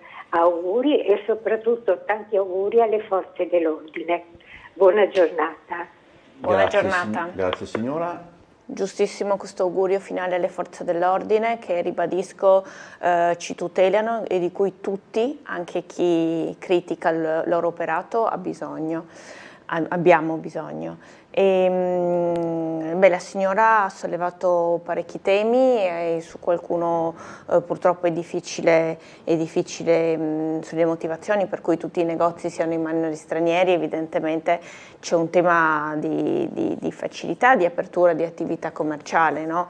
I controlli eventualmente avvengono successivamente, anzi colgo l'occasione per dire che anche sui controlli delle attività commerciali la polizia locale è sempre molto impegnata. Nello scorso 2024 abbiamo fatto 130, se non sbaglio, controlli di attività commerciali, sequestrando ben 3.300 prodotti che non avevano la giusta marchiatura dell'Unione Europea o erano prodotti alimentari scaduti. I negozi si aprono, però poi è fondamentale anche questa attività di controllo di cui si occupa in particolare la polizia locale. Questo è uno dei compiti storicamente afferenti alla polizia locale, mentre quello per esempio del degrado urbano e quindi il partecipare anche ai controlli interforze con le forze dell'ordine sono uno dei compiti un po' più nuovi che ha assunto la polizia locale adesso. Un cittadino prima ha telefonato dicendo di essere lo zio di un operatore di polizia locale, mi ha fatto molto piacere. È vero, è molto duro lavorare oggi in strada, è molto duro far parte di un corpo di polizia, ma credo sia anche un lavoro che dà tantissima soddisfazione, perché si tratta di agenti, sottufficiali, ufficiali che lavorano a servizio della città e lo fanno davvero con tanto impegno e con il cuore. Andiamo alla prossima telefonata. Io ripeto, ne discutevamo anche durante la pubblicità, è molto probabile che chi ha scritto la mail intendesse che le persone che arrivano in Italia fuggendo dall'Asia non hanno la televisione a casa loro, non quando arrivano qua. Sembra anche abbastanza. E quindi non sanno quali sono le regole in Italia. Non sanno le regole, potrebbe darsi, ecco, insomma, non credo che si riferissi a qua. Ma sentiamo la prossima telefonata. Pronto? Sì, buongiorno. Pronto, buongiorno. Buongiorno. Volevo parlare con l'assessore, volevo fare una segnalazione all'assessore De Gavardo. Circa una settimana fa sono passata per via Pianona. Sul prato inerente al demolitore c'è un divieto di sosta, un palo con divieto di sosta e Stefano presente messo sul prato, oltre rami tagliati che non sono stati asportati. E poi alla fine di via del Botro, angolo con c'è una via privata, Santa Maria in Stiaris mi pare che si chiami, che poi si va a Altura, c'è un cartello che non so se adesso non so se per te lo sia, di Velto. Ma ci sono anche i bottini là, e gli operatori non potrebbero segnalare questo, e poi ci lamentiamo che trovano spranghe e li trovano abbandonati sui tratti. Ecco, volevo fare questa segnalazione, tutto qua. La ringrazio, però non ho uno in via Fianona. Fianona è proprio all'angolo sul prato dove portano anche i cani, inerente adiacente al cimitero, c'è quel grande prato che c'è in via Fianona. Circa, comunque mi scrivo e c'è poi anche... chiedo magari di fare un controllo a una pattuglia se può fare. C'è il divieto di sosta con Stefano presente, evidentemente lo prendono quando ci sono le partite, non lo so, però l'ha abbandonato e dopo ci lamentiamo che trovano spranghe, tutto qua. Ok, grazie tante signora. Niente, arrivederci, buona Grazie, giornata. grazie, Allora, grazie. chiedo scusa, invece la questione di via Marziale, che adesso ho perso, no, eccola qua. Ho presente via Marziale. Allora, dice... C'è un problema con l'uscita della scuola sì. perché mi hanno già, alcuni genitori, alcuni cittadini mi avevano già scritto che all'orario d'uscita della scuola, che è un po' più avanti, la via Marziale è molto stretta, se c'è un corridoio costante di macchine in uscita i residenti hanno difficoltà ad entrare per tornare a casa. Sì, lo so, è una situazione molto complicata che però è molto legata alla decisione che mi pare recente della scuola di far uscire tutte le macchine dall'alto invece che dal basso. Quindi il tema è cercare un attimino di concordare con la scuola, magari un'alternanza di passaggio oppure un po' di macchine escono dall'alto e un po' dal basso, perché chiaramente chi torna a casa è in difficoltà. Allora, sentiamo la prossima telefonata. Buongiorno. Pronto? Prego. Sì, buongiorno. Senta, volevo parlare di un problema che ho già portato a Tele4, ma la risposta è stata alquanto così blanda. Io parlo semplicemente di sosta negli stalli degli autobus. Allora, quando arriveremo a avere gli stalli degli autobus liberi, perché guardi, ci sono scene raccapriccianti, specialmente in certe zone. Arriva l'autobus, si vedono queste persone con una stampella, con un bastone, che devono passare di fianco alle automobili, mettersi di fianco, non so se lei è triestina, comunque lo dico in triestino, per sbiego, ecco, perché non c'è posto, c'è 20 centimetri tra un'automobile e l'altra. Concordo con lei. Passa la pattuglia, esce di corsa il proprietario dell'automobile, il vigile, chiamiamolo come vuole, gli dice deve andare via e va via. Questo è irrispettoso. Guardi, le voglio chiudere con una cosa che ho assistito di persona. Sull'autobus c'era un signore in carrozzina, non è potuto scendere, l'autista ha fatto una cosa che non avrebbe dovuto fare, però elogio quell'autista, è andato avanti di 10 metri su un passo caraio e ha estratto la pedana. Allora, se vogliamo parlare sempre di immigrati, che giustamente è un problema sicuramente di burka e quant'altro, che non rispettano le nostre regole, cominciamo a far rispettare le nostre regole ai nostri cittadini. Perché è vergognoso uno che prende il caffè, vede fuori l'automobile, l'autobus in mezzo alla strada e sta lì a chiacchierare. La fermata dell'autobus non è un divieto di sosta, è un divieto di fermata. Grazie e buona giornata. Sono assolutamente d'accordo con il cittadino, questo è molto fastidioso. Ci sono centinaia di sanzioni su questo tema e centinaia altrettanto di sanzioni ci sono purtroppo ancora su persone che parcheggiano nel parcheggio disabili.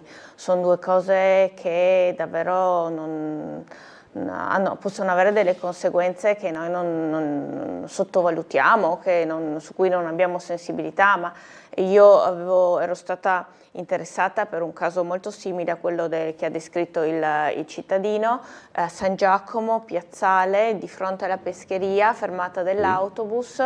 Anche lì l'autobus doveva far scendere una persona in carrozzina e non ha potuto farla scendere perché non poteva abbassare la pedana, perché era tutto pieno di macchine. San Giacomo in particolare, attorno al piazzale ci sono grossi problemi in questo senso, ma non è l'unica fermata. Il tema è che tante fermate a Trieste avrebbero necessità di un presidio fisso, perché per poter sanzionare le persone che stanno sulla fermata dell'autobus devi essere in qualche modo già lì presente. Giustamente ha detto la persona che ha telefonato, nel momento in cui è arrivata la pattuglia e le ha detto qui non si può parcheggiare, ok, vado via. Questo è perché la pattuglia è arrivata dopo, però purtroppo non siamo in grado di garantire dei presidi fissi sulle fermate dell'autobus. Basterebbe un po' di buonsenso da parte delle persone. Mi rendo conto perfettamente dei problemi di parcheggio che ci sono a Trieste in tantissime zone della città, però abbiamo anche un servizio pubblico eccellente, per cui qualche volta piuttosto che stressarsi a cercare parcheggio o a lasciare la macchina in posti non regolari, forse è meglio prendere l'autobus. Allora, c'è un'altra telefonata? Pronto? Sì. Pronto, buongiorno. Buongiorno. Roberto qui. Niente, avevo inviato una mail a lei, signor Bosazzi, riguardo il discorso delle aggressioni che vengono fatte agli autisti dei bus e anche negli ospedali. No, ero recentemente a San Francisco. Ho capito, sì, l'avevo visto, adesso faccio vedere anche la foto. Ecco, sì, cioè non voglio certamente dire che è un caso, diciamo, particolare, di una cosa che diciamo, è fatta unicamente lì, perché si trova dappertutto negli Stati Uniti.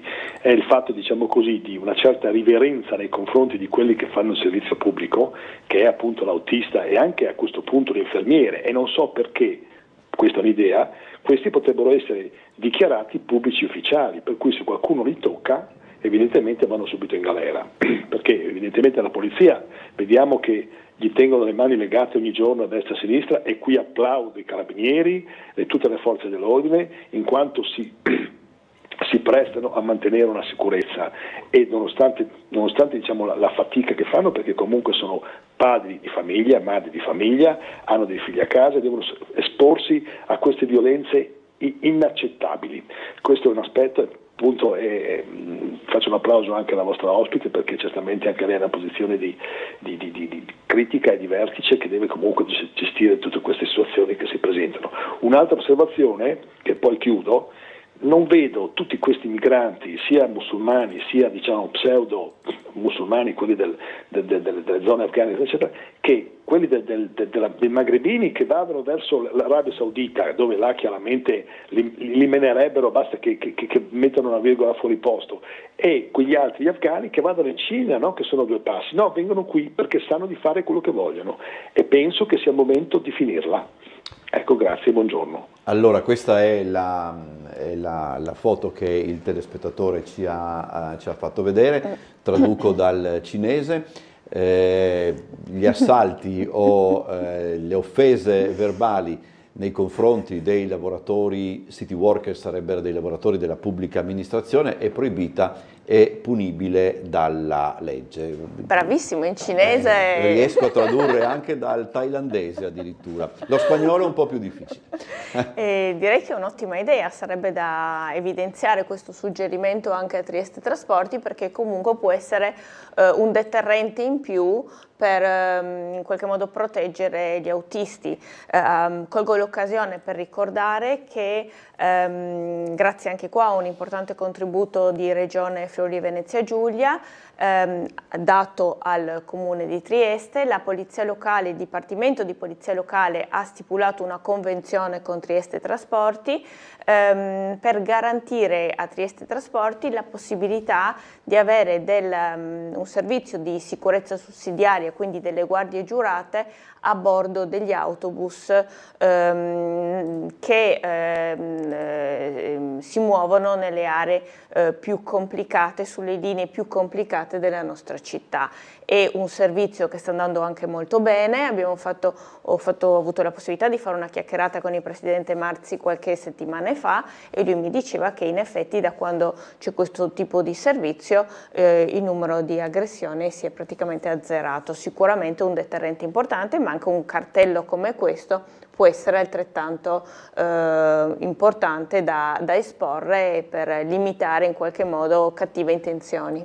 Si parla di mancanza di spazi, dice questo telespettatore. Nell'ex caserma della locale in Viale Miramare si potrebbero attrezzare un po' di posti per chi dorme all'addiaccio? Non credo. Perché c'è ancora gente dentro, c'è ancora attività. C'è la caserma di Viale Miramare, ha bisogno di importanti lavori di ristrutturazione. Attualmente ci sono alcune associazioni di protezione civile che operano dentro, per cui insomma in questo momento direi proprio no. Ok, no, c'è una telefonata. Buongiorno. Sì, buongiorno, sono Gabriela del Largo Barriera. Buongiorno. Buongiorno Assessore. Volevo far notare questo, al Largo Barriera mancano posti in tutta la città, ma in particolare qua c'è un disordine anche con il carico-scarico, no?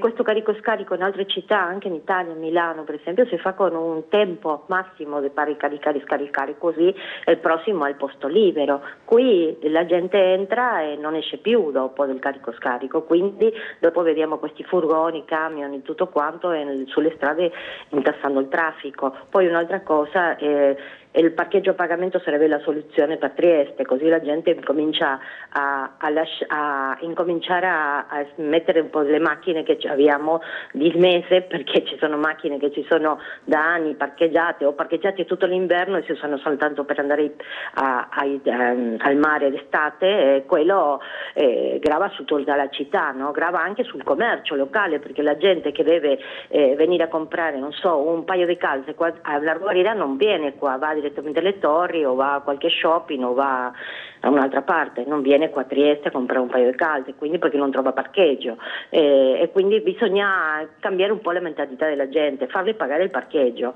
come si fa a Barcellona, Amsterdam. Mio figlio a Amsterdam, a porta di casa, in una periferia, si pagava 4,5 € l'ora, dalle 9 del mattino fino alle 12 di notte, quindi si pagava sempre, e quindi non ci sono macchine lì. In Barcellona neanche ci sono macchine. Dobbiamo incominciare a far pagare il parcheggio in tutta la città. Grazie. Come lo pago io? Grazie. Okay. Buongiorno. Allora, prego. Ma no, ho dato dei suggerimenti che si possono sicuramente apprezzare e tenere in considerazione. Il tema delle macchine parcheggiate per mesi, se una macchina è regolarmente assicurata, la legge prevede che una persona possa tenerla ferma ma parcheggiata anche per 6 mesi se non la usa. È importante che sia regolarmente parcheggiata, che il proprietario sia vivente e che la macchina sia assicurata. Nel momento in cui invece la macchina non è assicurata, allora può eventualmente intervenire la polizia locale per spostarla. Aveva fatto riferimento anche al carico-scarico. Ecco, in teoria allora a Trieste esistono 2 diverse tipologie di carico-scarico. In via Mazzini ad esempio è a orario, in altre zone della città non è a orario, però si può utilizzare solo nell'atto del carico-scarico o eventualmente per agevolare questa attività, ma non è un parcheggio in cui la macchina può rimanere 3 ore. Ecco.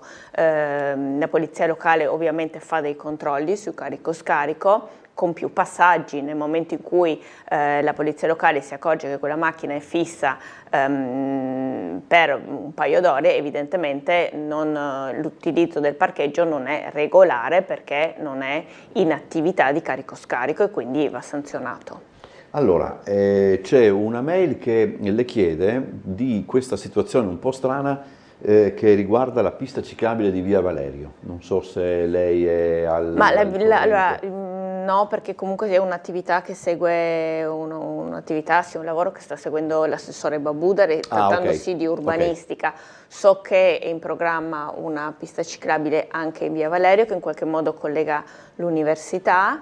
che però è in lavoro, nel senso non è un lavoro che si vede non è ancora concluso. Non è un lavoro quindi, concluso. Okay. È un po' lo stesso discorso che si era fatto qualche mese fa in via della raffineria, se non mi sbaglio, Sì. quando incominciavano a comparire della segnaletica un po' strana, che poi dopo mi pare di capire che anche lì la cosa che sembrava un po' incasinata, scusate il francese, in realtà poi è dal cinese passiamo al francese. Ancora. Allora, c'è ancora una telefonata? Buongiorno. Buongiorno assessore.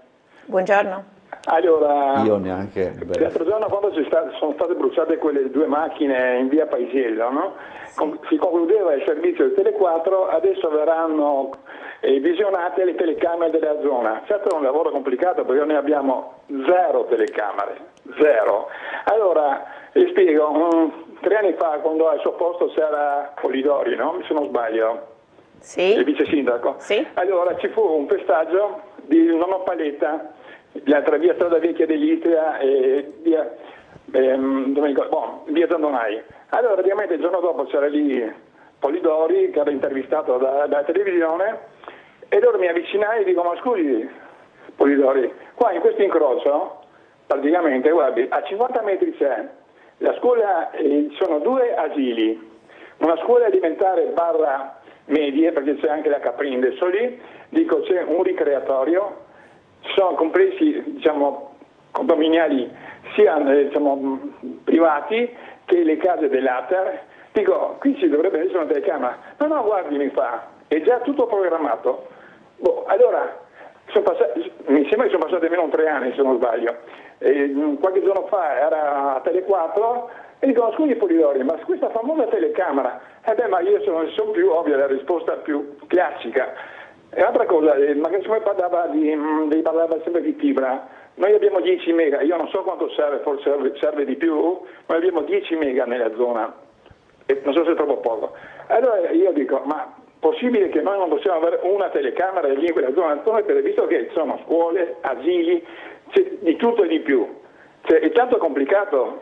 Okay. Io capisco che questa zona è un po' abbandonata. È chiaro? Perché... No, non è abbandonata per niente. Andiamo alla risposta perché... andiamo alla risposta perché stiamo arrivando alle 9 e quindi devo interrompere. Allora, prima di tutto un piccolissimo inciso, ha fatto riferimento questo ascoltatore ai nonni Paletta e colgo l'occasione per ringraziarli perché anche in queste giornate di bora, di freddo, presidiano gli attraversamenti pedonali fuori dalle scuole, sono un punto di riferimento veramente importantissimo per i bambini e per i loro genitori, per cui tantissime grazie a tutti i nonni Paletta che anche con queste condizioni climatiche lavorano nella nostra città e ringrazio anche il consigliere Medao che sempre si è attivato per favorire l'attività dei nonni Paletta e anche Trieste Trasporti che fornisce loro l'abbonamento annuale dell'autobus per raggiungere le location di lavoro. Videosorveglianza, allora dicevo prima che la videosorveglianza era strettamente connessa alla viabilità, al traffico e quindi si concentrava nel centro della città. Con questo progetto che abbiamo annunciato qualche settimana fa allunghiamo la fibra, portiamo la fibra da Piazza Foraggi fino a buona parte della periferia est, arriviamo fino a via Costalunga che non è lontana da via Paisiello, conosco anche molto bene quella zona per cui le distanze lì cominciano a essere veramente ridotte e la fibra è una fibra pubblica, una fibra comunale che dà tutta una serie di certezze sia di tenuta che di qualità d'immagine, per cui l'orientamento dell'amministrazione comunale è di infrastrutturare la città con fibra pubblica per attaccare poi le telecamere sulla fibra. Il grosso investimento è proprio appoggiare questa fibra e portarla nelle periferie della città. Direi che stiamo già facendo questo importante passo per quella parte della città e arrivare fino a via Paisiello poi sarà molto più semplice. Altre cose che mi chiedevano non mi ricordo più. Sì, gli incidenti, gomme tagliate, videosorveglianza, facevano riferimento le forze dell'ordine alla videosorveglianza che controlleranno per risalire al responsabile di questi atti vandalici. Intendevano tutta la videosorveglianza, che significa anche la videosorveglianza delle dashcam degli autobus, significa la videosorveglianza di privata dei cittadini, cioè la videosorveglianza a cui lei faceva riferimento è la videosorveglianza comunale, ma poi ce n'è tanta altra che comunque viene sempre presa in considerazione durante le indagini. Allora, chiudiamo, c'è una mail molto lunga di Claudio Visentini che poi le faccio vedere tutta, ma riusciamo a leggerla solo in parte perché è davvero lunghissima. Dice, insomma, le fa i complimenti, saluta anche suo papà, che saluto anch'io, tra l'altro. E dice, allora, gli agenti della polizia locale sono una perla preziosa in questa città. Il signor Franco da Udine qualche ragione ce l'ha, conto mio no, visto come si comportano, io li chiamo clandestini, sarebbero gli extracomunitari. Proprio ieri ho letto un articolo di Fausto Biloslavo, giornalista di guerra triestino, che scriveva: il Vaticano predica le porte aperte, però il Vaticano difende i suoi confini e lo fa con un decreto del 19 dicembre, stabilendo la pena da 1 a 4 anni e la multa da 10.000 a 25.000 euro per chiunque faccia ingresso nel territorio dello Stato della Città del Vaticano con violenza, minaccia o inganno. Viva la polizia locale, viva il comandante Milocchi, viva l'agente Gianna, che ho avuto il piacere di conoscere, e avanti così, perché l'agente Gianna vive, insomma, è una... Esatto. Okay. E poi dice, mi piacerebbe vedere una donna come prossimo sindaco, non diciamo il nome per scaramanzia, è una donna prima Presidente della Repubblica. Le donne, come la dottoressa Laura Bucarella, hanno una marcia in più, viva tutte le donne, a cominciare da mia moglie Graziella, scrive Claudio Visentini. Un sacco di complimenti. Sì, poi dopo vado a prendere, intanto le ho stampato la mail lunga perché è un po' troppo lunga. Grazie, e no, voglio cogliere l'occasione di questa mail per ancora una volta mettere in evidenza il preziosissimo lavoro che la polizia locale fa sul territorio. Io sono assessore da 1 anno e mezzo, ma la polizia locale faceva un preziosissimo lavoro anche prima e lo farà sicuramente anche dopo, quindi invito i cittadini ad affidarsi alla polizia locale, a considerarlo davvero un punto di riferimento nella loro vita quotidiana. Grazie Assessore De Gabardo, buona giornata e buon lavoro. Grazie a voi. Andiamo in pubblicità, poi sarà con noi Sergio Persoglia del Partito Democratico.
Allora, rientriamo in studio, come annunciato cambio d'ospite, e con noi Sergio Persoglia del Partito Democratico, coordinatore del Forum Ambiente e Scienza. Grazie per essere tornato nei nostri studi. Allora, probabilmente, come sempre succede, quando c'è il cambio ospite avremo ancora qualche telefonata, anche qualche mail che si riferisce all'ospite precedente, ma insomma noi le sentiamo e poi dopo ci ragioniamo sopra. Intanto c'è una telefonata, io direi, per non far stare troppo in linea il telespettatore, la sentiamo subito e poi passiamo anche a qualche mail. Buongiorno.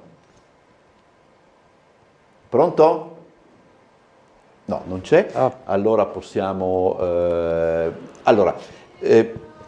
c'è molto, no, Ingegner Persoglia, per quanto riguarda le mail, sulla questione che abbiamo trattato precedentemente, e che la questione fondamentalmente della sicurezza della sicurezza in città. Che è molto importante, tra l'altro, no? Perché il problema della sicurezza è fondamentale. Arrivare, per quello che riguarda il Partito Democratico, arrivare alla zona rossa, che cosa significa?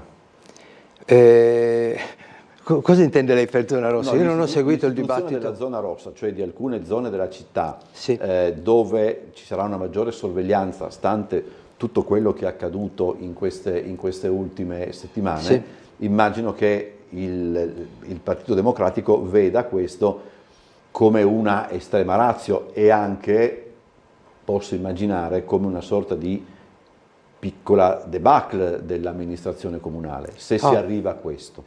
Allora, io posso esprimere solo un parere personale, perché appunto nel Partito Democratico io non ho ruoli formali e politici, ma diciamo in qualche maniera coordino uno di tanti forum tematici, che è quello dell'ambiente e della scienza, e in qualche maniera cerchiamo di affrontare i problemi che riguardano questo ambito essenzialmente. Tra l'altro mi fa piacere ricordare che i forum tematici del PD non sono aperti agli iscritti del PD, ma in qualche maniera sono aperti a iscritti, simpatizzanti, semplici cittadini che vogliono in qualche maniera portare il loro contributo nell'affrontare con metodo scientifico, per questo il nome Ambiente e Scienza, i vari temi che in una città devono essere affrontati, dall'Obovia al Porto Vecchio, all'inquinamento, all'innalzamento del mare, eccetera, eccetera. E quindi lo scopo di forum è quello di aggregare competenze, non aggregare iscritti, quindi da questo punto di vista non sono titolato. Posso esprimere però un parere personale, ed è questo in buona sostanza. Ricordo di essere stato colpito una volta dall'aver letto un commento su quello che è l'uso della forza. L'uso della forza in un paese democratico, in cui si dice che il governo e lo Stato affida l'uso della forza, che deve essere evitata, ma l'affida non al cittadino, ma lo affida alle forze dell'ordine. Quindi le forze dell'ordine non sono qualcosa di diverso, sono qualcosa che svolge una funzione a vantaggio dei cittadini in esclusiva per quanto riguarda la forza. Quindi da questo punto di vista, diciamo, il fatto che ci possano essere delle zone in cui la sorveglianza è maggiore, direi che va senz'altro a vantaggio dei cittadini. Naturalmente tutto dipende dal modo in cui questa sorveglianza e l'eventuale, ahimè, uso della forza viene esercitato nei confronti di chi. Secondo me, finché viene esercitato nei confronti di chi palesemente sta compiendo dei reati, questo va senz'altro bene, credo che sia una funzione delle forze dell'ordine. Se viene esercitato oltre questi limiti, per esempio per impedire manifestazioni che sono nelle varie forme concesse dall'ordinamento, questo può andare male, ma insomma è inutile fare i processi alle intenzioni. Quindi tutto quello che va a vantaggio della sicurezza, dal mio punto di vista, purché esercitato nelle forme che non vadano a cozzare contro quelli che sono, diciamo, i limiti naturali dell'espressione della democrazia, può andare bene. Allora, sentiamo la telefonata che è in linea. Buongiorno. Sì, pronto, buongiorno, sono in linea? Buongiorno, prego. Dottor Bosazzi, buongiorno a lei e al suo ospite, sono Fulvio. Buongiorno. Prima non sono riuscito a telefonare, era sempre occupato. Allora, giustamente, come ha detto il signore, la repressione o la violenza è l'ultima ratio. Allora io mi chiedo, ha anche nominato adesso il Portofranco Nord detto Portovecchio, l'Ovovia, è del PD, quindi lui deve conoscere perfettamente la legge 190 del 2014 con cui l'ex senatore Francesco Russo ha presentato l'emendamento durante la notte su cui Federica ha detto delle cose molto pesanti in quel periodo. E cosa si può fare? Sarebbe le violazioni che vengono commesse in questo momento in Portofranco Nord, il PD le conosce esattamente, le conosce perfettamente e non fa niente. Come ha detto la senatrice Segre, anche il silenzio è violenza, l'omertà è anche violenza. Il territorio libero ha delle peculiarità che neanche 10 o 50 Monte Carlo, ammesse assieme, non hanno. Prima anche l'assessore De Gavardo ha detto forza triestina, andate a vedere la squadra del Principato di Monaco che milita nella Serie A francese dove si trova e subito dietro è il Paris Saint-Germain e guardate la squadra di pallacanestro dove si trova nel contesto europeo e tra le primissime squadre. Questo cosa vuol dire? Che il Principato di Monaco si può permettere delle squadre che militano al vertice nelle varie categorie. Allora io mi chiedo e mi domando, io parlo questo non perché l'Italia non mi piace, l'Italia è il più bel paese del mondo, solo che ha sempre avuto delle amministrazioni, ma non da oggi. Basta leggere i 2 articoli di Francesco Iori sul Piccolo, uno di aprile dell'altro anno sulla moralità e uno del 2022, sempre di aprile, sulla burocrazia. La burocrazia tentacolare che soffoca imprese e cittadini da oltre 150 anni e non esiste antidoto. Allora, io mi chiedo, tutta la miseria che attualmente c'è a Trieste è colpa del silenzio, è colpa dell'omertà, se no non ci sarebbe. E la ricchezza di Trieste verrebbe espansa anche almeno per qualche raggio di qualche centinaia di chilometri nel territorio. Ok, perfetto. Prego. Grazie. Devo ammettere, mi scuso con la persona che ha posto questo problema, che alla fine non ho ben capito, ma forse mi aiuta lei a interpretare, se nei confronti del Portovecchio, diciamo... No, il signor, non mi ricordo mai il nome, Fausto credo, sì, ma probabilmente sbaglio e chiedo scusa. Io delle volte con i nomi ho una proprio difficoltà di memorizzarli. Diciamo, un leitmotiv delle sue telefonate, per dire così, è proprio la questione dell'allegato ottavo del territorio libero, eccetera. E quindi sostiene che se fosse data attuazione di ciò che prevede l'allegato ottavo e di ciò che prevedono anche altri allegati del trattato di pace, eccetera, con Trieste libera, con tutta probabilità ci sarebbe più possibilità di ricchezza sulla scorta di Monte Carlo. Ecco, è un po' un suo leitmotiv. Ecco. Sì. No, grazie, mi ha aiutato a interpretarlo, anzi ringrazio la persona che è stato così cortese di telefonare. Anche su questo io posso esprimere un parere personale. Allora, penso che le cose siano separate.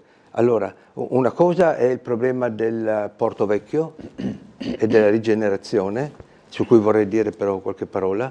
L'altra cosa è che a Trieste le aree portuali possono godere di uno status particolare, in qualche maniera. Ecco. Per quanto riguarda il PD, so per certo che al Senato è stata fatta una proposta perché questo status venga riconosciuto a Trieste in quanto tale, quindi non al Portovecchio, ma direi a quello che poi è il nostro porto, quello che era riconosciuto come Porto Nuovo. Quindi questa è una battaglia che va portata avanti e che in qualche maniera il PD so che ha cercato a livello nazionale di portare avanti. Altra cosa è rifarsi a quello che poi sia stato l'accordo nell'immediato dopoguerra, e lì credo che ci siano dei contenziosi, chi dice che è ancora valido, chi dice che è stato superato, eccetera, eccetera. Ma al di là di questo, dal mio personale punto di vista, il vero problema è che quello che si chiama il Portovecchio, che in realtà si è chiamato Porto Vecchio quando le attività portuali già all'inizio del secolo sono state portate altrove, dove sono adesso il Porto Nuovo, quindi era il Porto Vecchio perché poi a un certo momento c'è stato un Porto Nuovo, ma il Porto Vecchio, di cui adesso si sta ragionando, no? Anzi il Comune sta cercando di portare avanti la rigenerazione, è importante ricordare che è stato, nel momento in cui è stato istituito, la misura più importante per lo sviluppo di Trieste. Non solo è stato allora l'azione più importante per lo sviluppo di Trieste, ma è stato anche il luogo in cui l'impero ha concentrato il meglio delle competenze, riuscendo a costruire un insieme, quello che si chiama il Porto Vecchio, di infrastrutture che ne hanno fatto il porto meccanizzato. Quella volta non c'era la corrente elettrica, no?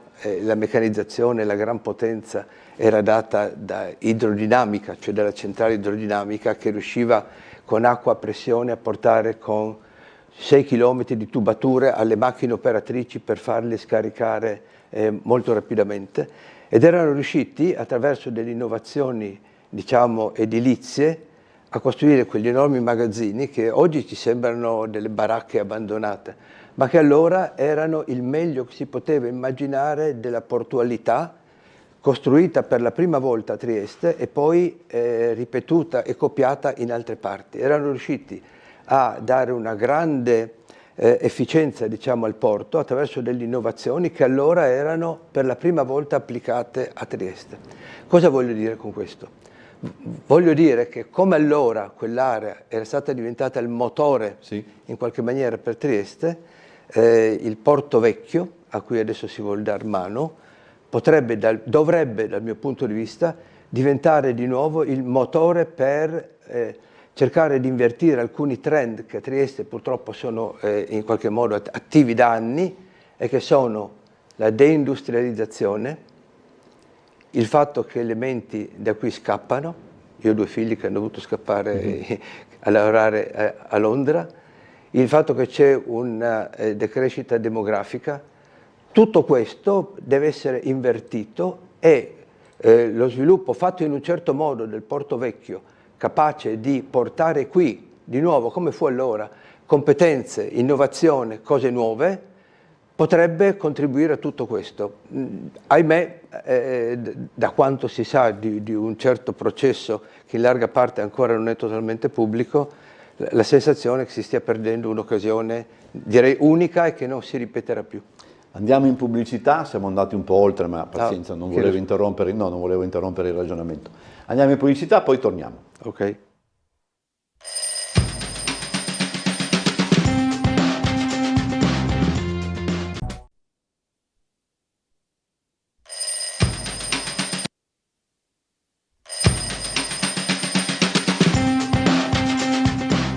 Allora, siamo sempre in compagnia di Sergio Persoglia, coordinatore del Forum Ambiente e Scienza del Partito Democratico. Non capisco se c'è una telefonata in linea.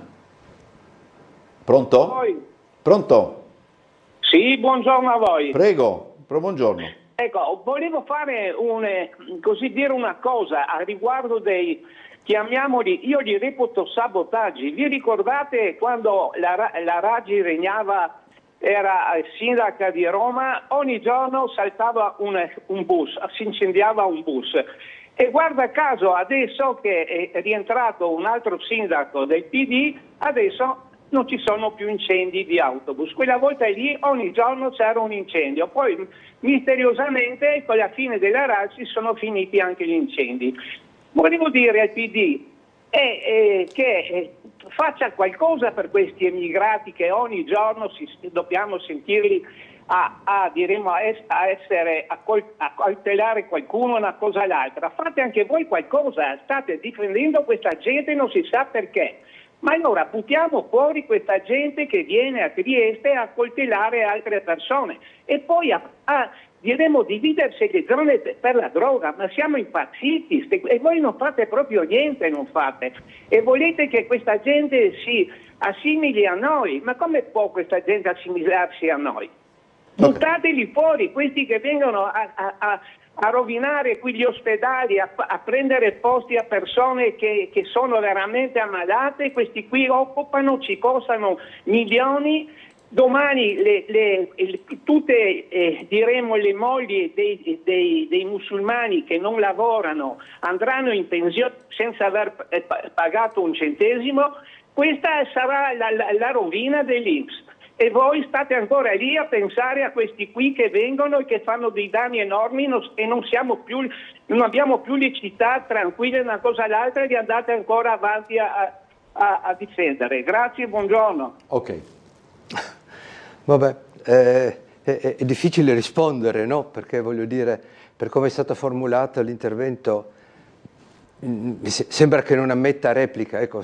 Non vorrei offendere la persona, ho la sensazione che stia mettendo insieme tante cose, probabilmente molte vere, però normalmente per poter ragionare su un qualcosa tipo l'immigrazione di massa occorre guardare i numeri, no?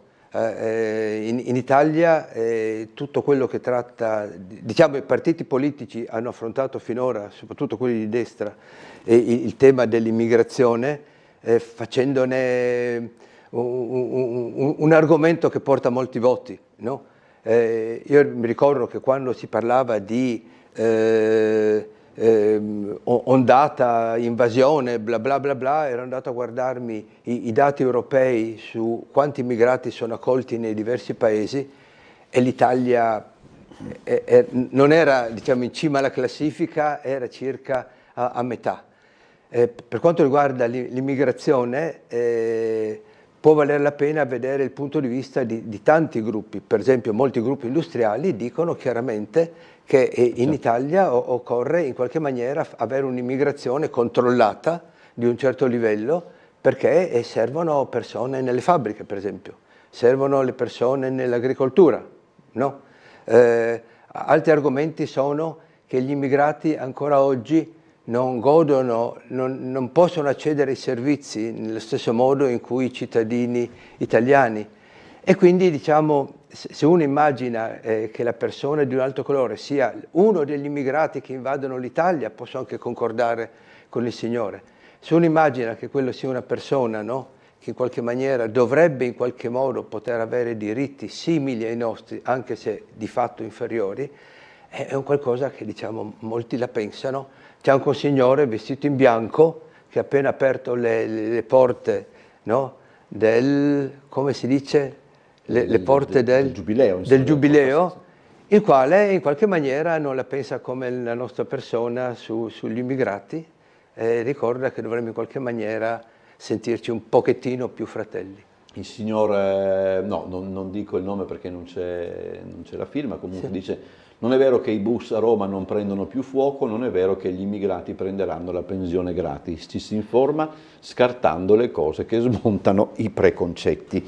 Sentiamo credo ci sia una telefonata in linea. Pronto? Carissimi, buongiorno. Una breve domanda all'ospite.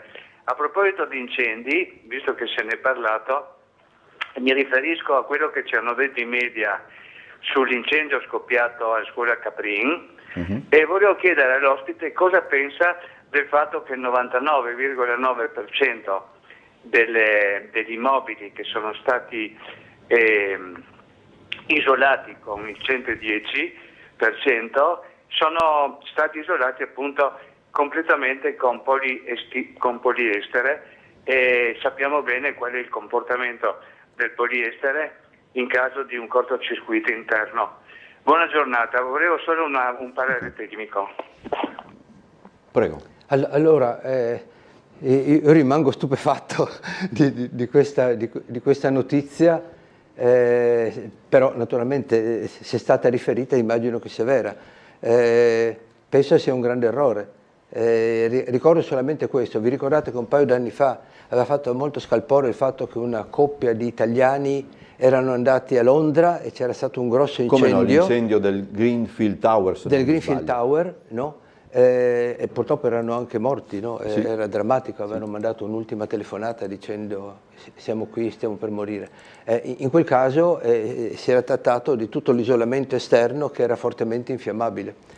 Quindi io mi auguro che o la notizia sia stata interpretata male o sia interpretata correttamente, almeno sia stato coibentato, usato sì per essenzialmente isolare termicamente, ma sia stato coibentato con qualcos'altro di ignifugo.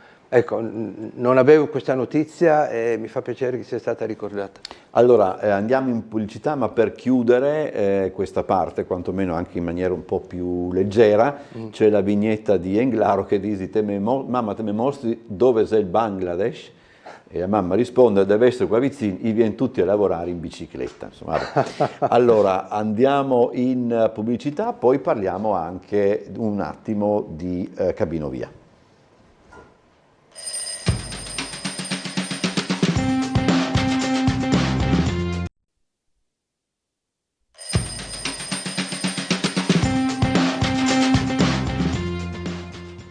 Allora, rientriamo in studio, è sempre con noi Sergio Persoglia del Partito Democratico, coordinatore del Forum Ambiente e Scienza.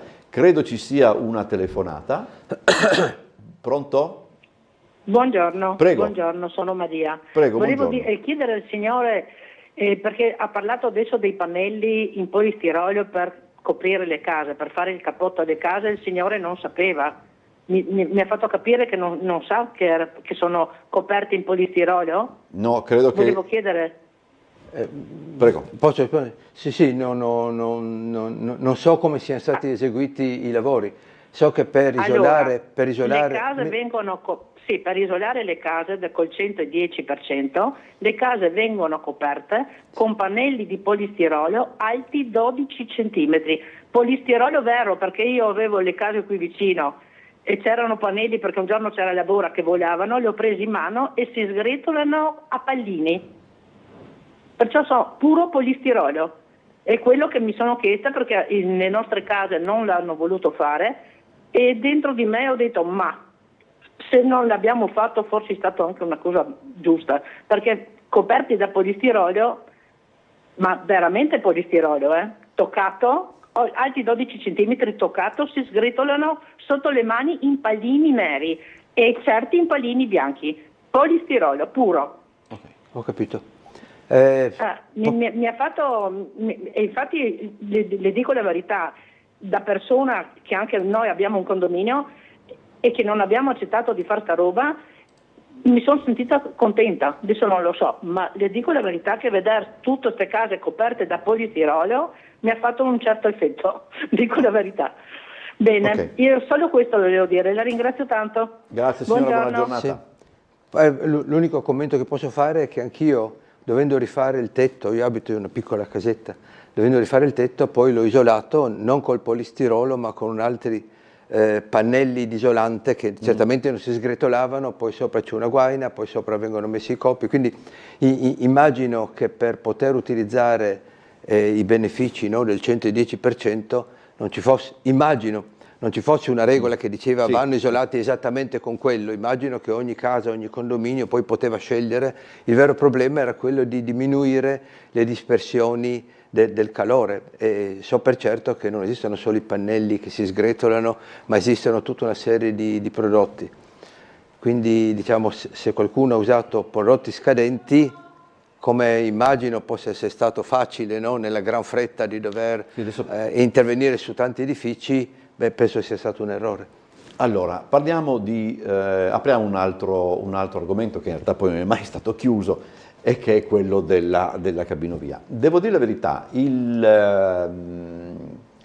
presidente del comitato Nuovo Via Starz, quando era venuta fuori la notizia che l'aveva detta il senatore Patuanelli, che non si trovavano, vado proprio per le spicce, che non si trovava traccia dei contributi ministeriali, Starz aveva detto: ma la questione si risolverà perché comunque i contributi si trovano, e difatti 5 giorni fa è venuto fuori l'ufficializzazione del finanziamento.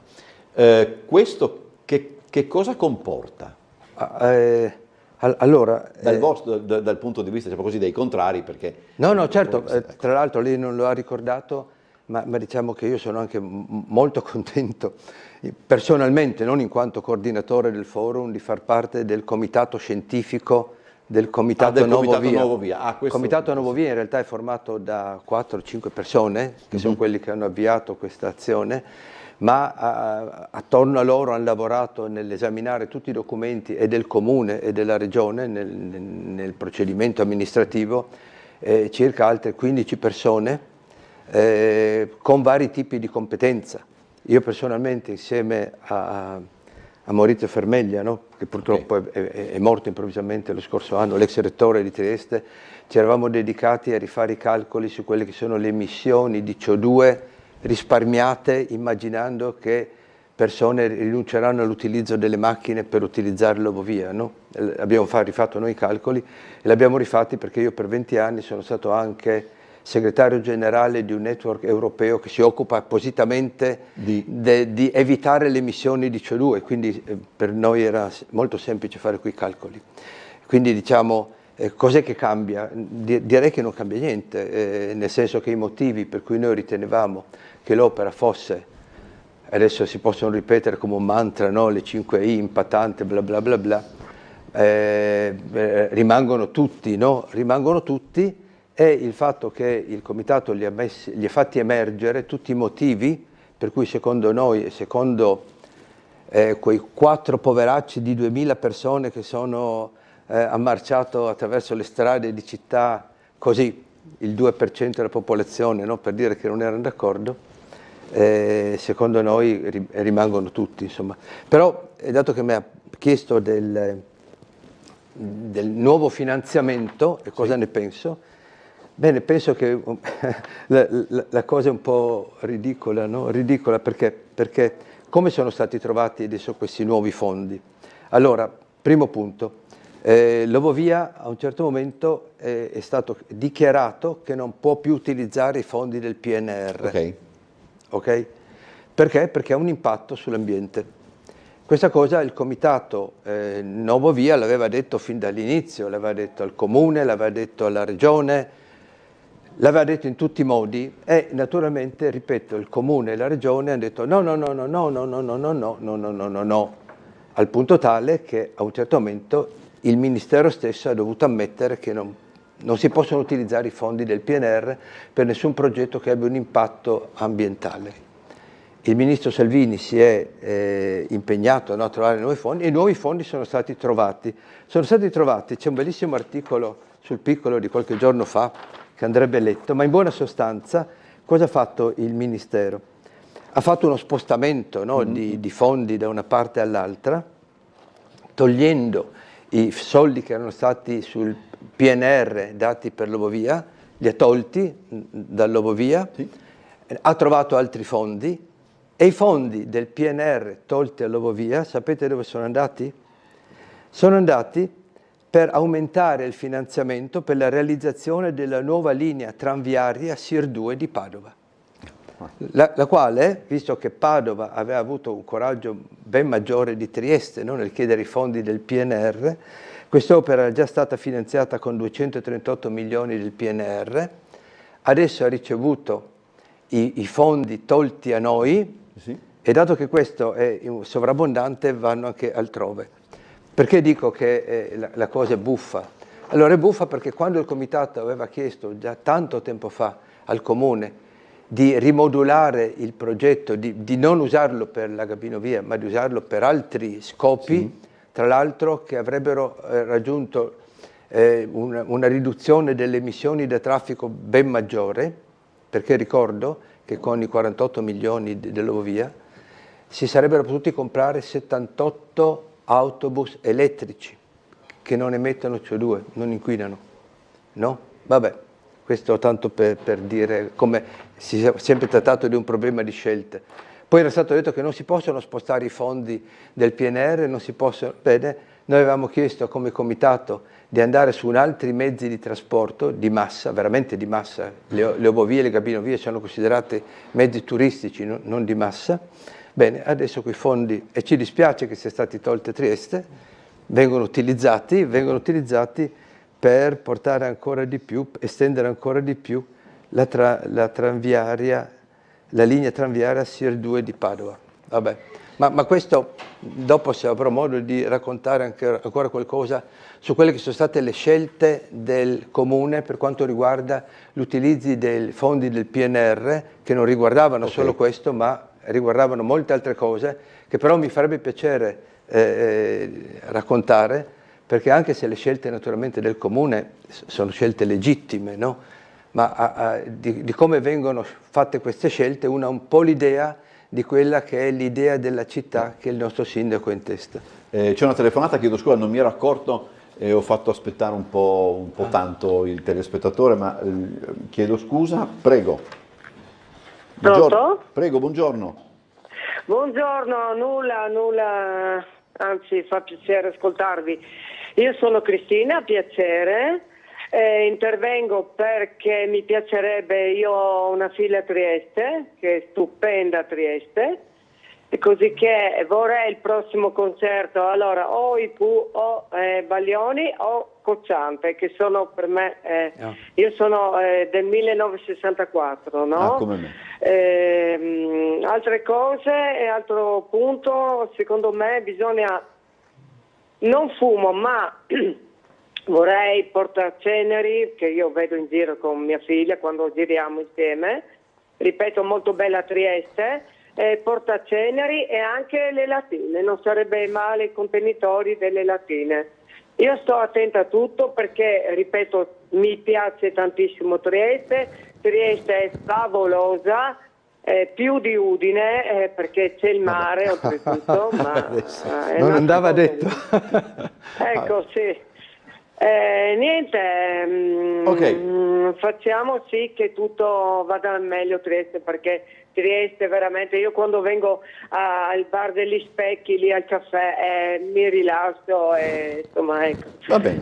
Io vi saluto, grazie, tante signora. cose belle, grazie. Grazie signora. Ipu, Baglioni o Cocciante? Insomma, Baglioni avrebbe dovuto esibirsi al Rossetti credo a metà dicembre, però poi le date sono state cancellate per questioni organizzative, nel senso che ha rimandato il tour. Cocciante è difficile che si esibisca nel nostro paese, Ipu ogni tanto tornano a galla, no, non è corretto, i Pooh tornano ad esibirsi, per cui tra Baglioni e i Pooh può essere che i desiderata della signora vengano io voto Baglioni. Voto Baglioni.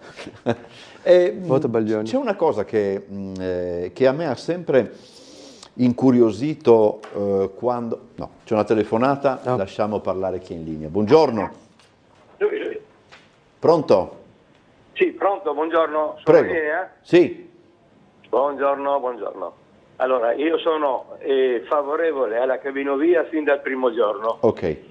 Ed ho registrato fin dal primo momento, quando è stata data la notizia, che c'è stata una grande preoccupazione da parte della signora Elena Deklic, la quale ha detto: noi le nostre case ce le siamo comprate col sudore della fronte e non le abbiamo vinte alla lotteria. Quindi era chiaramente preoccupata che la cabinovia passasse vicino alle loro case. Dopodiché, questa è una mia convinzione, per poter coinvolgere più persone possibile, si è parlato di devastazione del Bovedo, devastazione, dove invece è risultato che su 24 ettari del Bovedo 1,7 ettari sarebbe stato coinvolto nell'opera. Bene, fondi PNRR, chi si è adoperato per farli decadere, per non farli concedere. Tutta una forza politica di sinistra, i vari comitati, con appoggi romani, a lottare affinché i fondi non venissero dati. Perché se ci fosse stata un'azione unanime per dire sì, va bene, ok, metropolitana, la cabinovia la vogliamo, i fondi sarebbero stati sicuramente dati.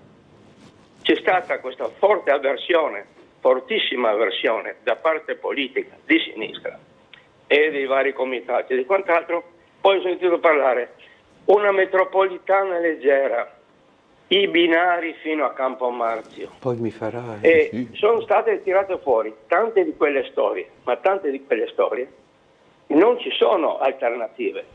Ok, sentiamo. Posso rispondere? Prego. No, volevo correggere essenzialmente. I fondi del PNR non possono essere utilizzati su nessun progetto che abbia un impatto ambientale. C'è una legge nazionale, quindi in realtà il fatto che a un certo momento il Ministero ha confermato quelle che sono le regole europee, che i fondi non possono andare a questo progetto, non è per le pressioni che può aver fatto un comitato, ma per un'altra questione che si chiama legge europea, che viene poi, è stata poi anche accolta a livello nazionale. Quindi fin dall'inizio si sapeva che non si poteva passare con una linea perché c'è la legge che lo vieta. Poi adesso il Comune ha cercato varie contorsioni per dimostrare che ma in realtà bla bla bla bla. Quindi non è una questione di ettari, è questione che la legge impedisce di passare con una linea, una gabinovia, no? Attraverso un'area protetta, a meno di non dimostrare che uno, non si possa trovare nessun'altra soluzione, due, che comunque ci sia un beneficio ambientale maggiore del danno. Ecco, questa è stata la questione. Quindi diciamo non c'è stato un accanimento.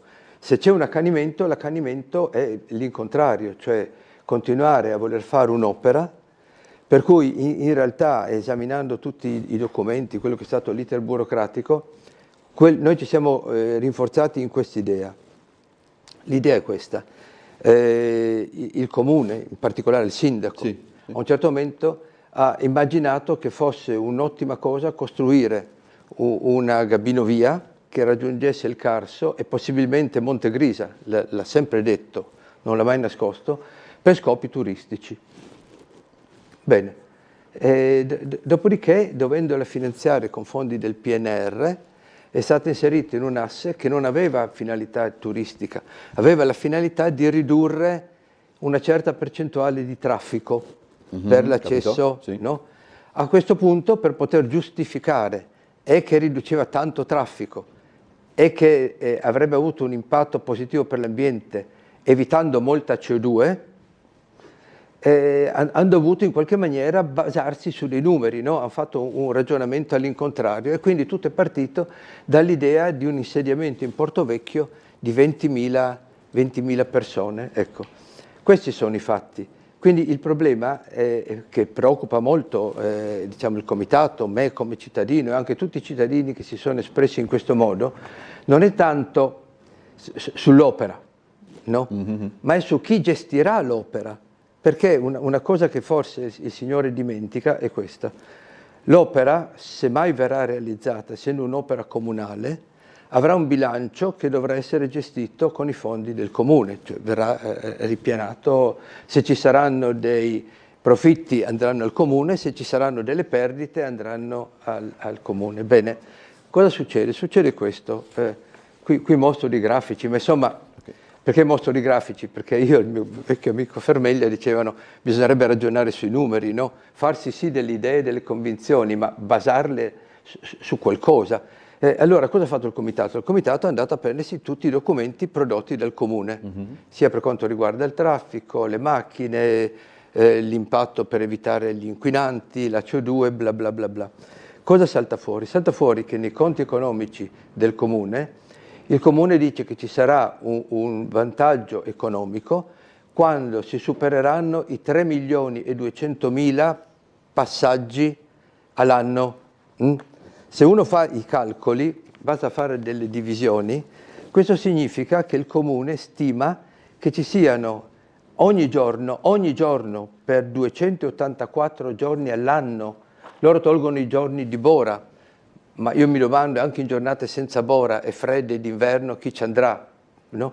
Il Comune stima che per 9 ore al giorno ci saranno 1409 passaggi all'ora, 1409 passaggi all'ora, ok? 1400 passaggi all'ora raffrontati, diciamo, alla popolazione, fa sì che la Gabinovia di Trieste abbia un rapporto rispetto alla popolazione, il quale è 4 volte e mezza quello che è la Gabinovia di metropolitana, cittadina di maggior successo al mondo, che è a Brest. Cosa significa questo? Questo significa che quando uno valuta quante persone andranno pagando il biglietto e quindi quelli che sono i conti economici, uno deve metterlo in rapporto alla cittadinanza, no? Trieste ha 200.000 abitanti, uno non può fare il raffronto numerico con altri posti tipo Londra o città di gran lunga più grandi. Bene, facendo questo rapporto tra quanta gente ci si può attendere e la popolazione, il Comune ha fatto un conto che risulta di più di 4 volte maggiore della Gabinovia cittadina di maggior successo al mondo. Questa cosa è stata valutata. È possibile, mi perdoni ingegnere, che nella proiezione si calcoli in qualche modo l'apporto anche di turisti e di persone che magari vengono a Trieste per lavoro? Allora, il calcolo è fatto con le persone che potrebbero arrivare in Porto Vecchio per lavoro, però in questo calcolo sono state, nel calcolare le macchine che verranno evitate, sono stati calcolati tutte le persone che possono arrivare a Porto Vecchio, sia dalla zona bassa, diciamo da Bovedo che da Opicina, immaginando che il 50% di tutti gli utilizzatori che già utilizzano mezzi pubblici non usino più mezzi pubblici, ma vengono sull'Ovovia, cosa che è contestata dall'articolo che compare oggi sul Piccolo, in cui Trieste Trasporti dice che una volta che il tram vada in funzione manterrà le linee. Quindi la preoccupazione nostra, che dovrebbe essere anche quella del Signore, al di là delle opinioni che possono divergere, è la seguente. Ci danno i soldi per fare quest'opera? E lo si potrà forse fare. Secondo noi non deve essere fatta per problemi ambientali, perché vengono infrante delle leggi, ma indifferente. Ma nel momento in cui venisse fatta, sarà un buco economico spaventoso. E questo buco economico spaventoso non ricadrà su Pantalone, ricadrà sul Comune. E ricadendo sul Comune significherà meno servizi, meno denari utilizzati per le necessità di Trieste. A me dispiace, mi rendo conto che se uno si fa un'idea astratta uno può essere favorevole o non favorevole, e questo è stato lo sforzo, diciamo, del Comitato, di rendere espliciti alla popolazione questi dati, e naturalmente se riesco a mettermi in contatto con la persona non ho difficoltà a mostrare questi, che tra l'altro sono dati sì calcoli fatti dal Comitato, ma che sono appena comparsi su una rivista internazionale referata che ne fa un conteggio ancora inferiore. Paragonandolo alle altre Gabinovie nel mondo si parla di 570.000 all'anno e non di 3 milioni, quindi sono i conti, insomma, che proprio non funzionano. Sentiamo l'ultima telefonata, chiedo a chi è in linea di essere rapido perché alle 10 dobbiamo chiudere, quindi così abbiamo anche tempo anche per la replica. Buongiorno. Grazie, buongiorno. È interessantissimo ascoltare questo gentile interlocutore, perché non avendo incarichi politici parla come un politico. Infatti nel suo inciso c'è un passaggio che dice: bisogna non dire questa cosa, bisognava non raccontare. E infatti lui interpreta benissimo questo suo pensiero che si è svelato, che sa cosa raccontare e cosa sottolineare e sa cosa non dire. Soprattutto perché la storia della Gabinovia parte da un finanziamento antecedente al PNRR e dopo è stato trasferito al PNRR, poi adesso è bloccato, è ritornato alle origini e quindi il finanziamento vale come originale dal Ministero dei Trasporti, come era stato inizialmente indicato. È tutto qua. E quindi lui sa benissimo non dire cosa non dire. No, mi scusi, io non ricordo in che passaggio ho detto che non bisogna dire. Ascoltarlo, è bellissimo ascoltarlo, perché si imparano molte cose. Si impara soprattutto chi fa politica come... esporre le cose. Io non capisco come mai sempre l'ultima telefonata è quella che ci costringe a sforare. Prego. No, vabbè, io non faccio politica. Se posso aver dato questa impressione mi scuso, ma credo che argomentare con i numeri non significhi non far politica. Nei momenti che ci sono tante altre cose da dire, le avrei volute dire, magari le dirò un'altra volta, ma non credo di aver nascosto nulla. So anch'io che il progetto era stato inizialmente proposto per un finanziamento al Ministero, poi dirottato sul PNR, ma questo non toglie nulla a quelle che sono le critiche che noi stiamo muovendo come comitato al progetto. Secondo noi il progetto non sta in piedi per i numeri. E tra l'altro non siamo stati noi a dirlo, perché 2 anni fa c'è stato un pronunciamento, una lettera molto interessante da parte dell'ARPA, che è l'agenzia regionale, che valutando quello che sarebbe stata la riduzione di traffico e quella che sarebbe stata la riduzione degli inquinanti, finiva la sua analisi dicendo per quanto di competenza della scrivente agenzia dell'ARPA, si ritiene che non siano stati forniti elementi sufficienti ad attestare conseguenze positive di primaria importanza per l'ambiente. Non solo, ma poi in un altro passo diceva che non avrebbe avuto un significativo impatto sulla riduzione del traffico. Quindi il vero problema è sì farsi un'opinione, mi rendo conto che tutti ne abbiamo diritto, ma come dicono in una interessante trasmissione, abbiamo il diritto di avere un'opinione, ma abbiamo l'obbligo di averla informata. Questo è quello che il Comitato ha cercato di fare, mostrando dati e quelli che sono stati tutti i salti logici nel procedimento per portare a compimento quest'opera. Grazie allora all'ingegner Persoglia, che è il coordinatore del Forum Ambiente e Scienza del Partito Democratico. Noi chiudiamo questa puntata, ringrazio i telespettatori che hanno scritto e che sono intervenuti. Vi ricordo, noi ci vediamo alle 13 prima del telegiornale delle 13:20, poi alle 17:55 con Trieste in diretta e Trieste d'Arte, alle 19:30 con il telegiornale e poi subito dopo, intorno alle 21:10 con Ring. Oggi si parlerà anche del caso Resinovic. Buona giornata a tutti, arrivederci. Grazie. Grazie a chi ha chiamato.